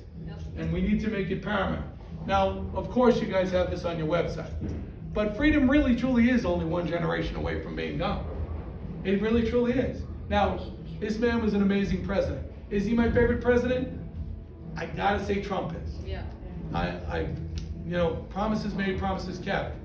I was a young man. He was the first president I voted for. And I was honored to do so. But I've never seen someone so vilified still come back and say, I love this country. Still come back and champion everything that we do and everything that we can do.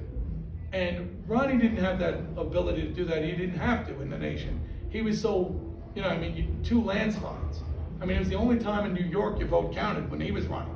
So that was pretty cool, but where we currently are, his words still ring true. And you should read his biography. Now, what is plaguing our kids? Now, people will talk about, you guys have grandchildren, nephews, nieces. What is plaguing our kids beyond bad education is the electronics. I've researched it. I preach from the pulpit in my classroom with this. The kids tolerate me. I tell them, look, let's talk about what the world's doing to you.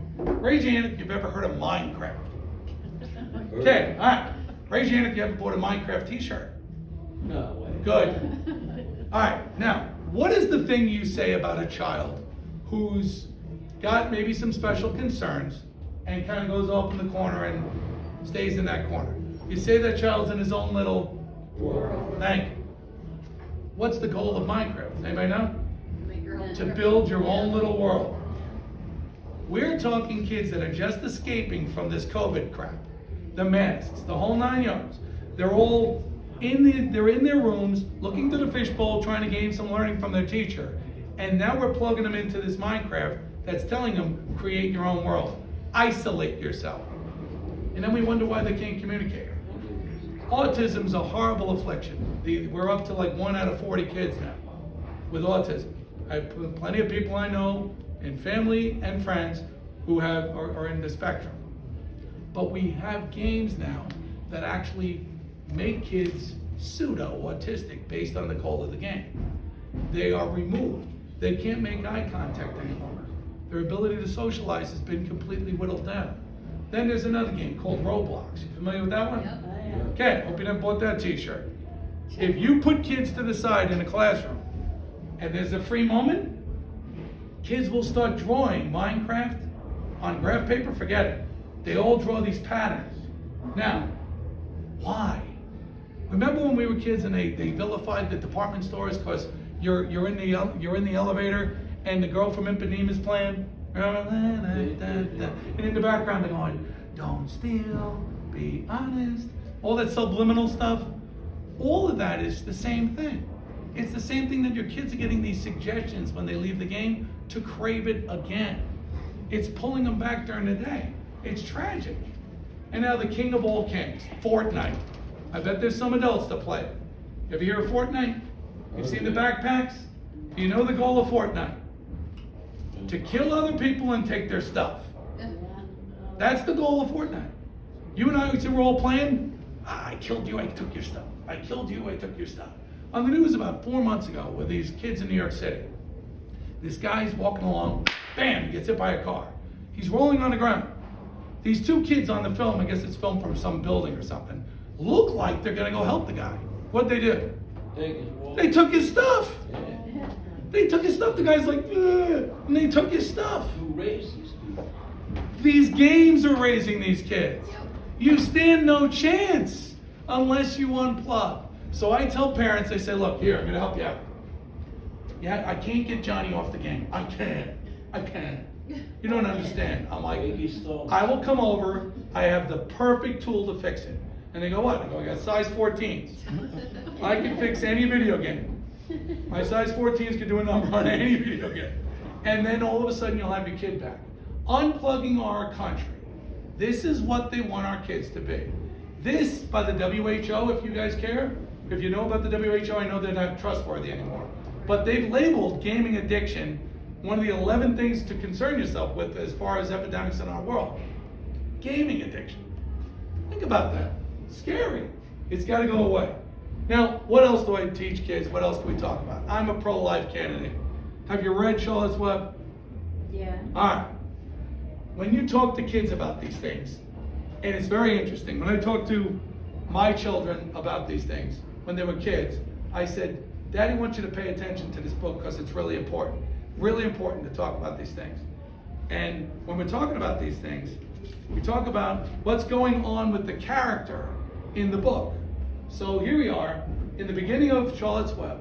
There is a part, if you remember the story at all, this came out in the 50s, so hopefully you remember this book. In the beginning, pigs are born on the farm, right? Yeah. And there's pigs that are born. My son's trying to communicate with me through my hearing aid. Mike, hang up the phone. So we're finding that we're right here, and the pigs are born, and Dad's going outside with an axe, and he's gonna kill the run, Yeah. right? Right. Okay. Now, the left is all about babies don't matter, aren't they? Yep. Yeah. Babies, big deal. You know, we really, babies are expendable. We could exterminate them even after they're born. We can make this decision that said live births don't matter. Well, in this book, here comes Fern to the rescue, okay? And she says, please don't kill it, it's unfair. And the father's like, Fern, you'll have to learn to control yourself. That's the voice of the left. And she's like, control myself? This is a matter of life and death. You talk about controlling myself? And he's like, listen, Fern, I know more about this than you do. Weaklings make trouble, now run along. And she maintained her fight. She said, if I had been born very small, would you have killed me? Mm-hmm. These messages are in books. Kids get to learn from these. As far as if we're talking about, if we want to appeal to kids' hearts, and we want to say, look, let's recognize it. Now let me tell you a little quick story about when I taught life science. My wife was pregnant. We just find out. Now she was almost 40 years old, so it's at-risk pregnancy. So I'm teaching life science, and this is back before DVDs. So we had the VCR tape that we brought to every appointment. And every appointment, I'd get that VCR tape, I'd make a copy, and I'd bring it to school. I was teaching in a Long Island, New York, very liberal county, very liberal city. I was teaching there, and I had 135 students. And I brought my VHS to school. And I said, so I took my wife to the doctor today, and we got this sonogram. What's a sonogram? Well, a sonogram is a look inside to see how the baby's doing. It's not a baby yet. I go, let's take a look. Put it in there. I go, now this is 6 weeks. What's that? Something's moving. It's a heart. It has a heart? Now the word it has a heart? It's got a heart. Isn't that amazing? It's beating. Look how quickly it's going. It's going really quickly at this point. A couple weeks later, which she had a ton of sonograms. I guess that at-risk thing. So we bring it in a couple weeks later, and they're like, is that its head? Yes, that's its head. Well, then this is what happened this day. He's going to be pretty big like you. No longer it. She's going to be this. He's going to be that. Blah, blah, blah. Now, I couldn't bring in all the sonograms because at a couple of points my son was extremely happy. So I had to leave that. But I brought in most of the sonograms, and they took to my child like you wouldn't believe. And over the course of 9 months, now you could say this was reverse indoctrination, but I was just simply using the science and saying, this is what we have. We now have evidence that this isn't just a bunch of cells. This is a life. And we studied embryology with the kids and showed them all the different embryos and how they all look the same. A chicken, a pig, a human, they're all the same life, their lives. And so when we read something like Charlotte's Web, when we talk about that, we change the perspective, and we could win. And we could get kids to understand our value for life that our party has. And it's critical to me. So let me back away from that for a second, because in light of today, I do want to kind of also talk about a couple other things I think are important. Your schools and your neighborhoods. The schools are unsafe. I hope you realize that. Oh, yeah. We don't have hardened targets. Now, Biden wasn't on board. Remember that was raised at the flagpole? And he said, well, I'm not on board for hardening targets. I don't think we should do it. As a principal, I did some simple things that were really cool. I worked in Madison County in a primary school. Now, I was there for like a couple of months, and I'm watching, every time we had a fire drill, these doors would close. Kind of like the doors in the beginning of Get Smart. Remember the doors? Boom. Boom. What'd you believe? Yeah, so all of a sudden, what'd you believe? So, we had those doors slamming shut when we had a fire drill. So I'm like, well, wait a minute. Can I tap into that technology for a lockdown? No, it can't be done. I'm like, what do you mean it can't be done? I'm not Joe Technology, but if I could think of it, somebody else did, right? So I contact these folks, Clark Industries from Washington, D.C. They're the kind of guys that walk around with, on the, cars with the mirrors and stuff. I said, look, you guys are pretty hip. Can you tap into that technology for a lockdown? They go, yes, we can. $1,500. $1,500 had 3 buttons in the school that I can push. Boom, boom, boom, boom. 90% of the school locked down. Why is that so hard to imagine schools all having that? Hardening the target. I also got a I cops don't think grant. the left wants schools. I think they want the tragedies. Because it goes against what's on the wall. It feeds that narrative. So as long as we can say it was the fault of the guns, There you go. so you have fertile ground for it. The tragedy that happened yesterday, Schools let teachers pack. in September, well, this is where we're gonna be. Now, a guy like me, I have training, I was a cop, right? 5 years I was a cop. I got injured, yes, but I still took the training in deadly physical force. I understand how serious it is. I understand taking a life isn't something we just go and take a life. But if you had schools with an administrator who is on, with an SRO, and maybe a surprise or two teacher, what's gonna happen? Okay, schools need to have fences, schools need to have ways that you can only go in once. We can't have doors left ajar. I've applied for COPS grants, which every school can, and you can all get keyless entry. All these things are available, it's very easy. So hardening a target, making your neighborhood safe is critical. I got And a then- question about that though. Go ahead. The way the schools are now, the parents are not only treated like trash and They're kept out. terrorists, you're kept out. So They're kept out. you gotta go push a button, ring a doorbell. Yep. And then if they wanna let you in, they'll let you in. If they don't, they'll come to the door and you can't even go in there we can't look at the libraries, we can't. And then what are they blaming it on? Anything. They're blaming it on They blame it on COVID. guns. And they're also blaming it on Yeah. COVID. They're trying to, But they're- COVID was the perfect excuse. They're COVID taking was the parents final blow away to from the parents. school. They're pushing their parents away from the school. They are pushing the parents away from school, and that's why 60,000 parents have taken their kids out of school this year in Virginia, in public schools. So what you were talking about, as far as taking over these school boards and doing this kind of thing, and the transparency, and all these kinds of open outreach I'm talking about, start with, your rights don't stop at that front door. You're not, you can say, okay, I need you to have approval to go on a field trip. I have no problem with that. I don't want sex offenders in my building. I have no problem with that. But Mr. Jones has not only been fingerprinted, Mr. Jones has been completely, had background check, he was vetted. Mr. Jones should be welcome in my school. We could easily say, I've passed every single litmus test you've had, and I'm coming in the school. We need parents in the school. You know, we can't get substitutes anymore. There's absolutely no substitutes. And so superintendents in my building a couple weeks ago, and it was during parent-teacher conferences. And 5 of the parents said, and 2 of them African-American, very insulted. 5 of the parents said, we applied to be substitutes and no one got back to us. I said, well, when did you do it? July? July. I said, what's going on here? So the superintendent's walking around the school. He's like, come here a minute, Doc. He comes in, I said, these people have all applied to be substitutes and they've been turned down. What's going on? He didn't know that. He's a brand new superintendent. He didn't know. They were approved 2 or 3 days later. But the point is, you gotta go back to what I said about the districts. The districts don't want to be watched. And awake parents, not woke, awake, who wanna gain access, wanna come in, read with kids, be volunteers. We used to have this thing, forgive me, I'm gonna figure out what it's like, bulldog dads or something, watchdogs, whatever it was. We had this great program. These dads are walking through the cafeteria, sitting down with kids. So many kids, they were vetted. Some of the kids never had experience around dads. They need them.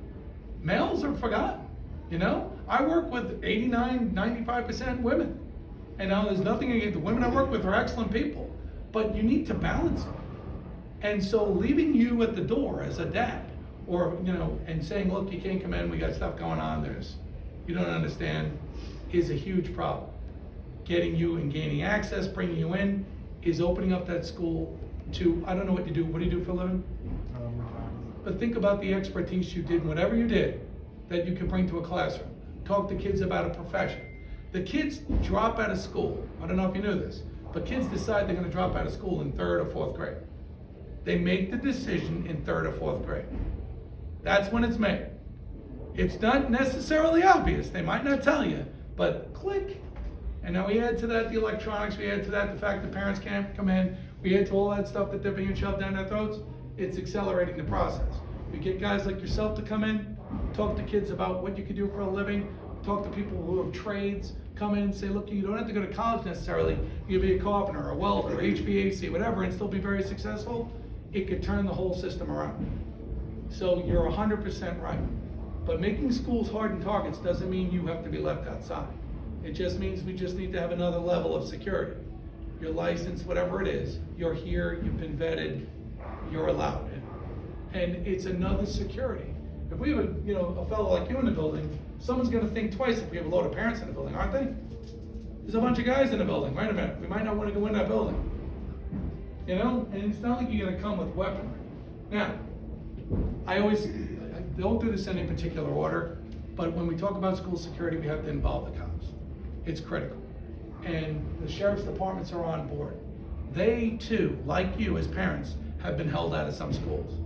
Some administrators try to hold the sheriff out. Now, how is that allowable? Now, in the counties I've worked in, we've color-coded the schools, we've worked through active shooter training, because schools aren't training. Do me a favor, just go to any school you know, and ask the principal, when was the last time you did a tabletop discussion of a code red? And see what their answer is. What's tabletop? What does that mean? They don't know. Our schools they're not safe enough, because people aren't taking it seriously enough. 10 years ago, Virginia took this very seriously. They had school safety committees and everything else. It was really going pretty well. They had guest speakers from the FBI talking about the school takeovers in Russia. They were really on board. Now, it's forgotten. And now in light of yesterday's events at UVA, Virginia Tech, Connecticut, Texas, all of these places where kids are so vulnerable, you try teaching thinking you're gonna get shot. It enters my mind at least once a day. It truly does. Now, when I was a principal in Madison, we had one day where there was a code red, and Madison has 31 buses, and all the kids came to the primary school. I had to absorb 1,500 kids in the school. It could happen, okay? All right, now I don't know, I have a very rural district. Farmers are feeling very excluded lately. Louisa County just took 1,000 acres and made it solar farming. That's a problem. We're losing their land. My opponent just signed this thing that took away the farm plates, you see that all over the place, farm use. That's going away. Starting to get added taxes on these farmers that are barely making ends meet. It's unconscionable. Half this equipment doesn't even have titles to it because it's so old. It's old, yeah, you see these things, they're barely keeping going with a rag and oil and everything, and now they're gonna have to pay taxes on that. Well, they have to register it. They have to register And they don't have a title, so they plate it, can't. and then you're gonna get personal property tax. Yes, ma'am. So I went to, because I'm in politics, I went to Virginia Municipal League meeting just recently, and they had a discussion about, how to support farmers, and you know what the discussion was about supporting farmers? Oh, you should all tell them to go and get into the solar panel industry, because that's where the Learn the money code. is. Yeah, sell out, yeah. I was talking to Well, you won't have any food to eat. No, and you know what? When you run a school and you do farm to table and stuff like that, you really get an awakening. So I started going to farms this summer, and I'm saying, well, let me see what I don't know. What I don't know is an awful lot. And so I went to this one farm, and this fellow goes, "Come over here, let me show you something." And I go, "This is a huge barn. What's in here?" He goes, "Turkeys." So I'm a big eater. I'm going, "Really?" He goes, "Yeah." I go, "Well, how many can you have in here?" He had 40,000 turkeys in this, forever barn. And the way it would work is they get moved after a certain age, they get moved to the other side of the barn and stuff like that. But the point was, he needed as much land as he could get to raise these turkeys and to make ends meet. I mean, 40,000, I don't know how many actually live, But the point is, the fact that he needed this land, he had debt out the yin. He was, working with a larger company that actually built the buildings on spec and allowed him to do this. So then I go, well, what's really killing you? I go, I noticed you have your own garden. And he goes, yeah, I do. I go, well, how does that work out? He goes, well, they really don't want me to grow other crops. They want me to, they're okay with me doing the turkeys, but I'm trying to grow soy over here and corn over here because it's now $8 a bushel, and then I'm trying to grow some other crops and a garden for myself. But they want to punish me by telling me to plant trees, which I'm sure you've heard. And he goes, how does that make sense? He goes, if I farm and keep my crops growing, it's green all year. He goes, or 11 months, that's quite a bit of oxygen going up, right? He goes, I plant trees, I'm getting rid of my farming and the leaves fall off, what do we got? He goes, they're dormant. He goes, why are they trying to preach that? Why are they trying to punish me? I've been here for years. And these farmers are disappearing, they're feeling very, very threatened. But they have been doing this, the United States has been doing this for decades. I remember when I was growing up, they will buy, they will pay the Colombian government to buy all this land. And then all they planted there, he said, there used to be coffee farms and plantain, like all kinds of vegetables and fruits. But now today, they're all pine trees, they are mostly pine trees, which is unfortunate because those places where they planted them, there is millions of them planted. It causes the land to have so much water because they attract rain, but yet the soil is dry. And they're too close, so it's gonna cause problems with fire. They're planting that probably for paper.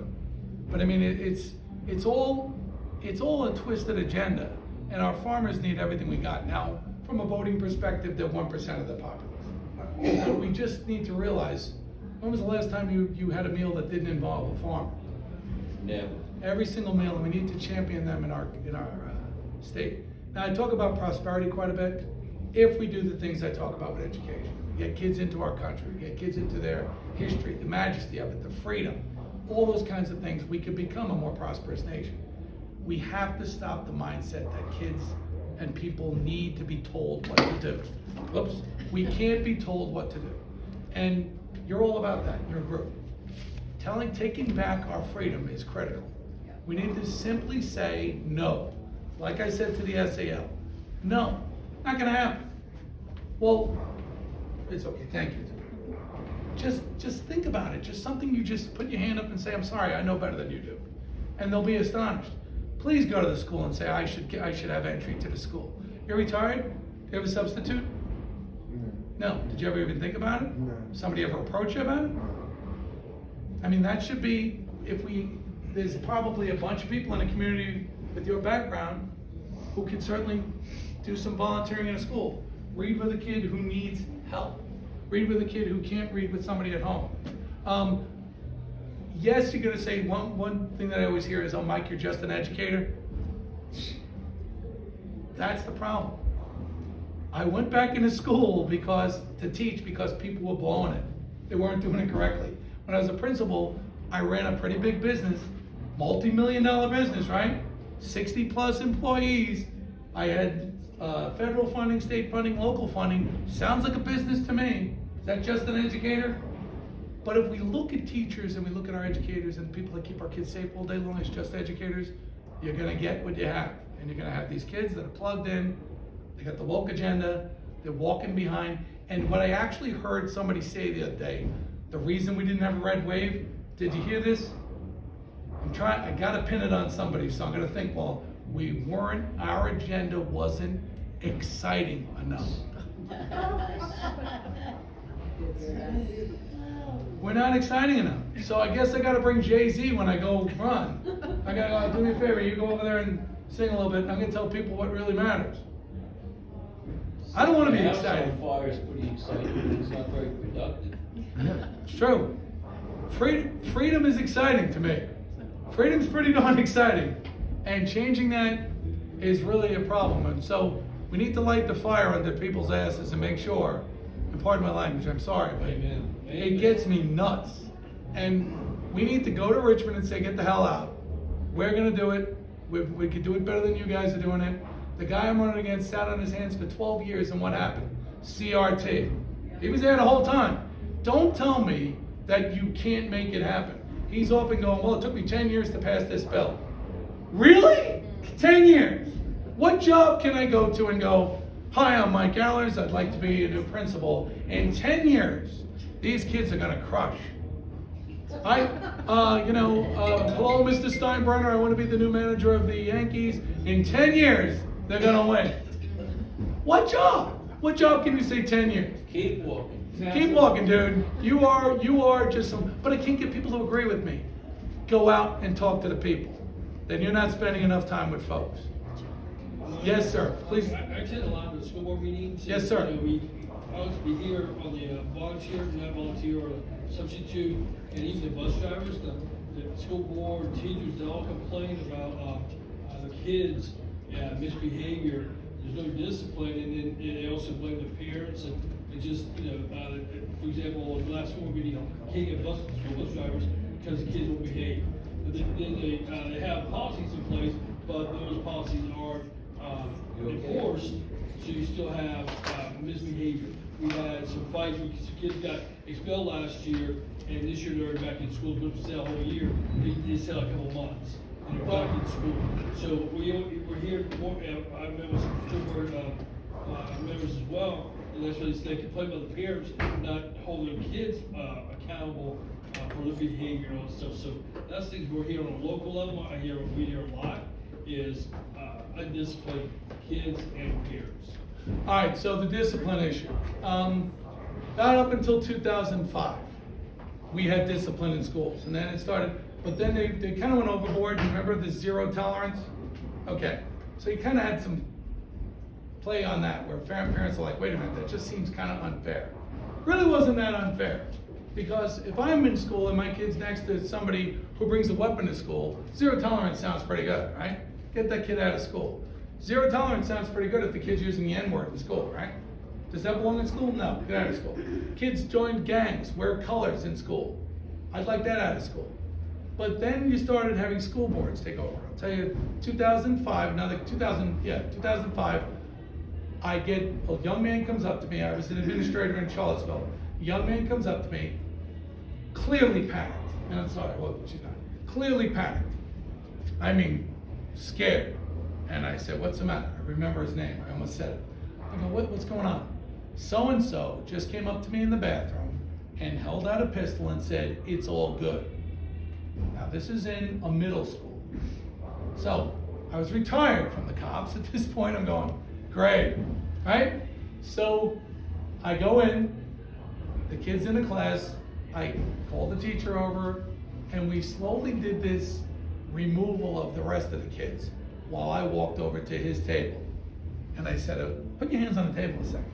And he did, and I held him, I pinned him down. The rest of the kids left, and sure as hell, he had a 9mm in his waistband. Now, we go to the school board. Now this is 2005.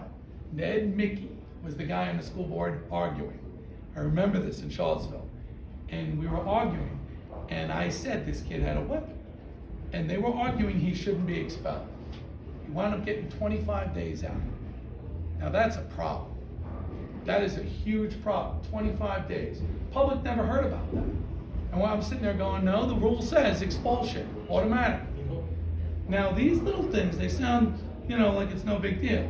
On the buses, kids have brought BB guns to school on the buses. Kids have done some pretty heinous things on buses. So what do they install? Cameras. Then they made it so that you really can't watch the cameras. Well, you can't watch the cameras because there's other kids on the bus, so you can't really watch the camera. You can't show a parent the camera because there's other kids on the bus.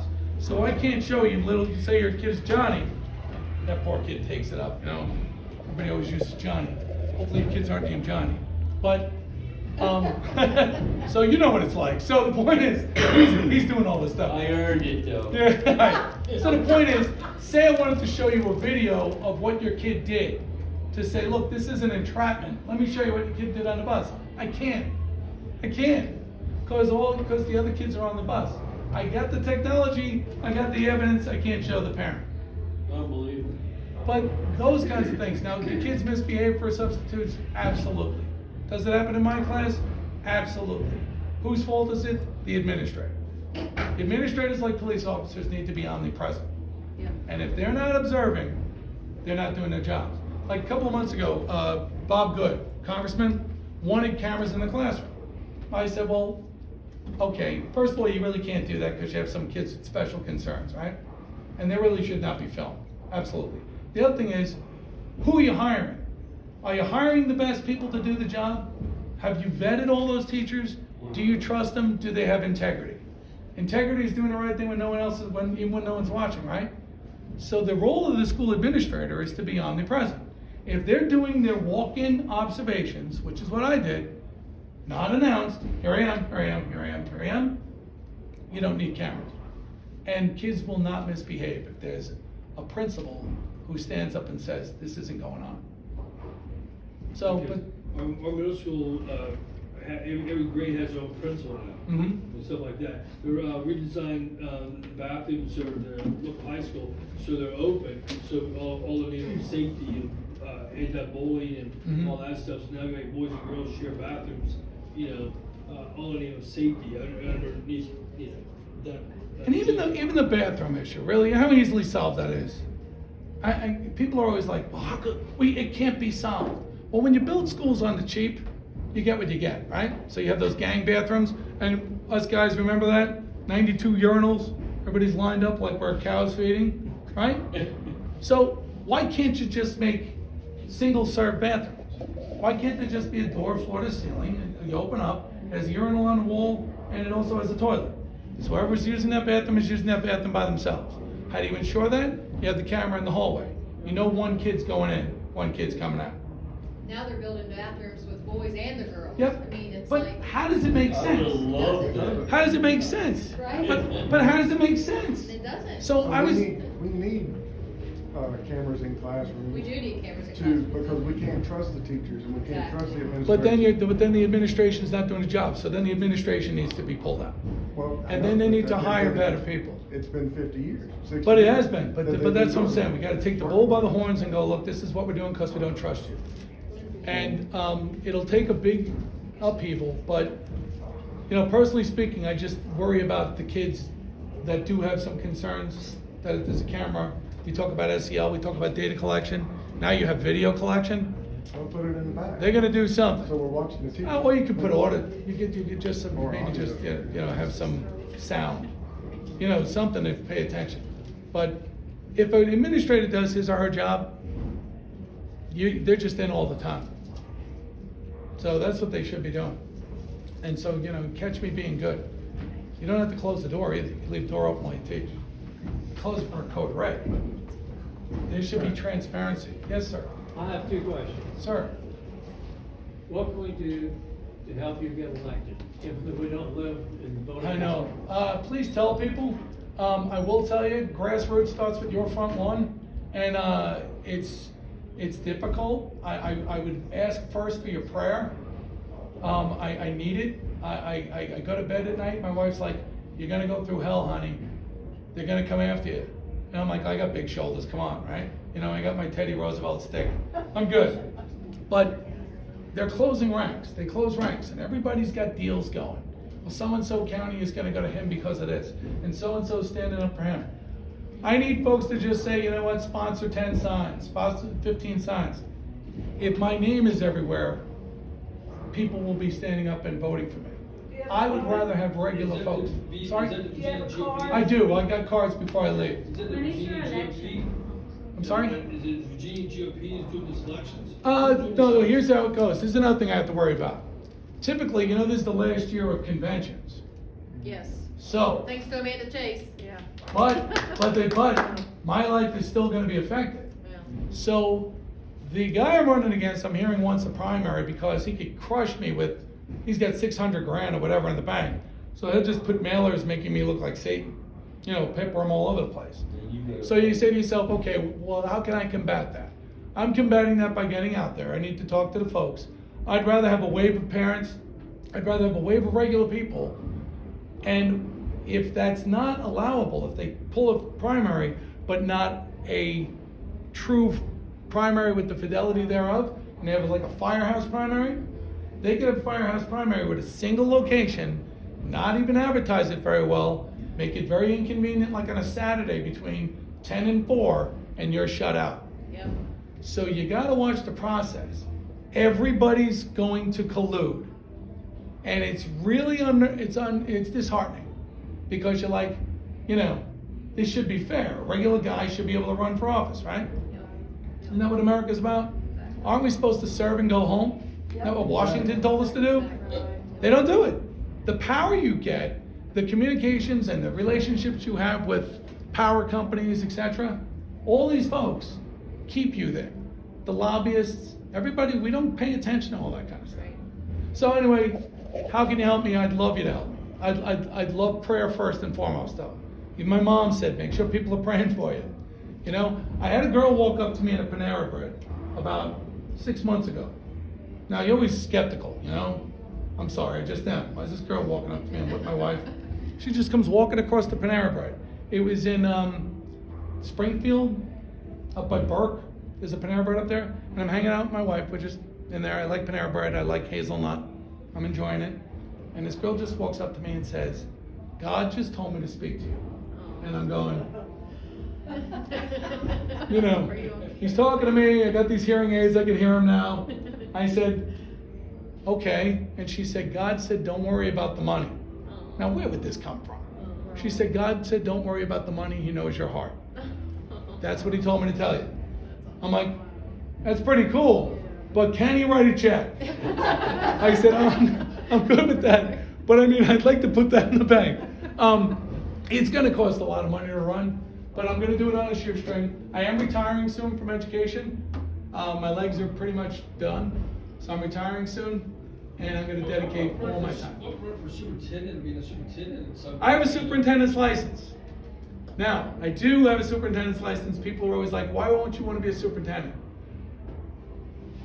Because as I told you, I really feel God told me to do this because I could affect change in multiple school districts.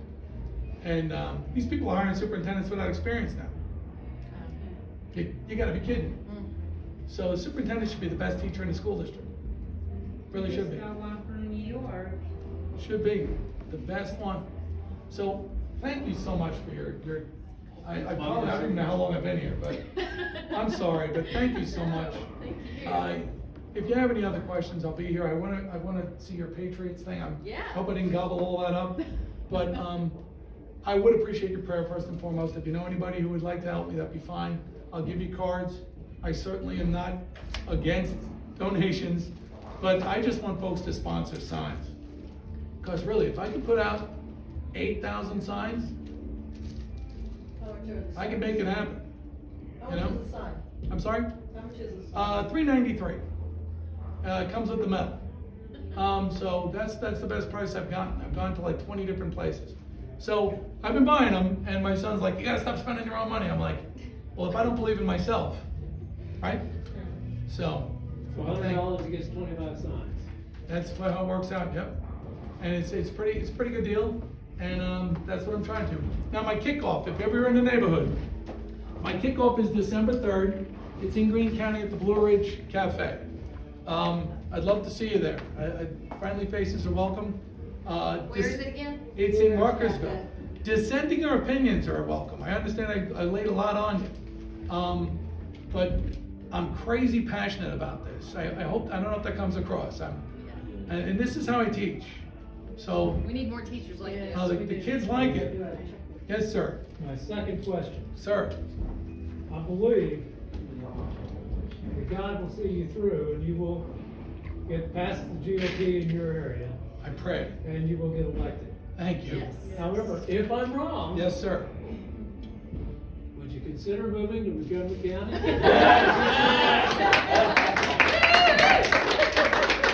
Yeah, if you're wrong, I gotta see what the big man says. I'm hoping he says go buy a house on the water. You know, he keeps failing to say that. You know, I'm like, I just want a small little Mako center console. It's not happening so far. So I'm gonna be one of those old guys. I'm gonna be Gandalf going to my grave. Where do you find retirement in the Bible? Yeah, it's true. So it's December 3rd at where? Thank you. I always need everyone. Your kickoff is December 3rd where? It's at the Blue Ridge Cafe in Ruckersville. Ruckersville, Virginia. It's in Greene County. It's right up at 29. So, yeah, it's exciting. All All right, guys, let's give Mike Gallagher a big.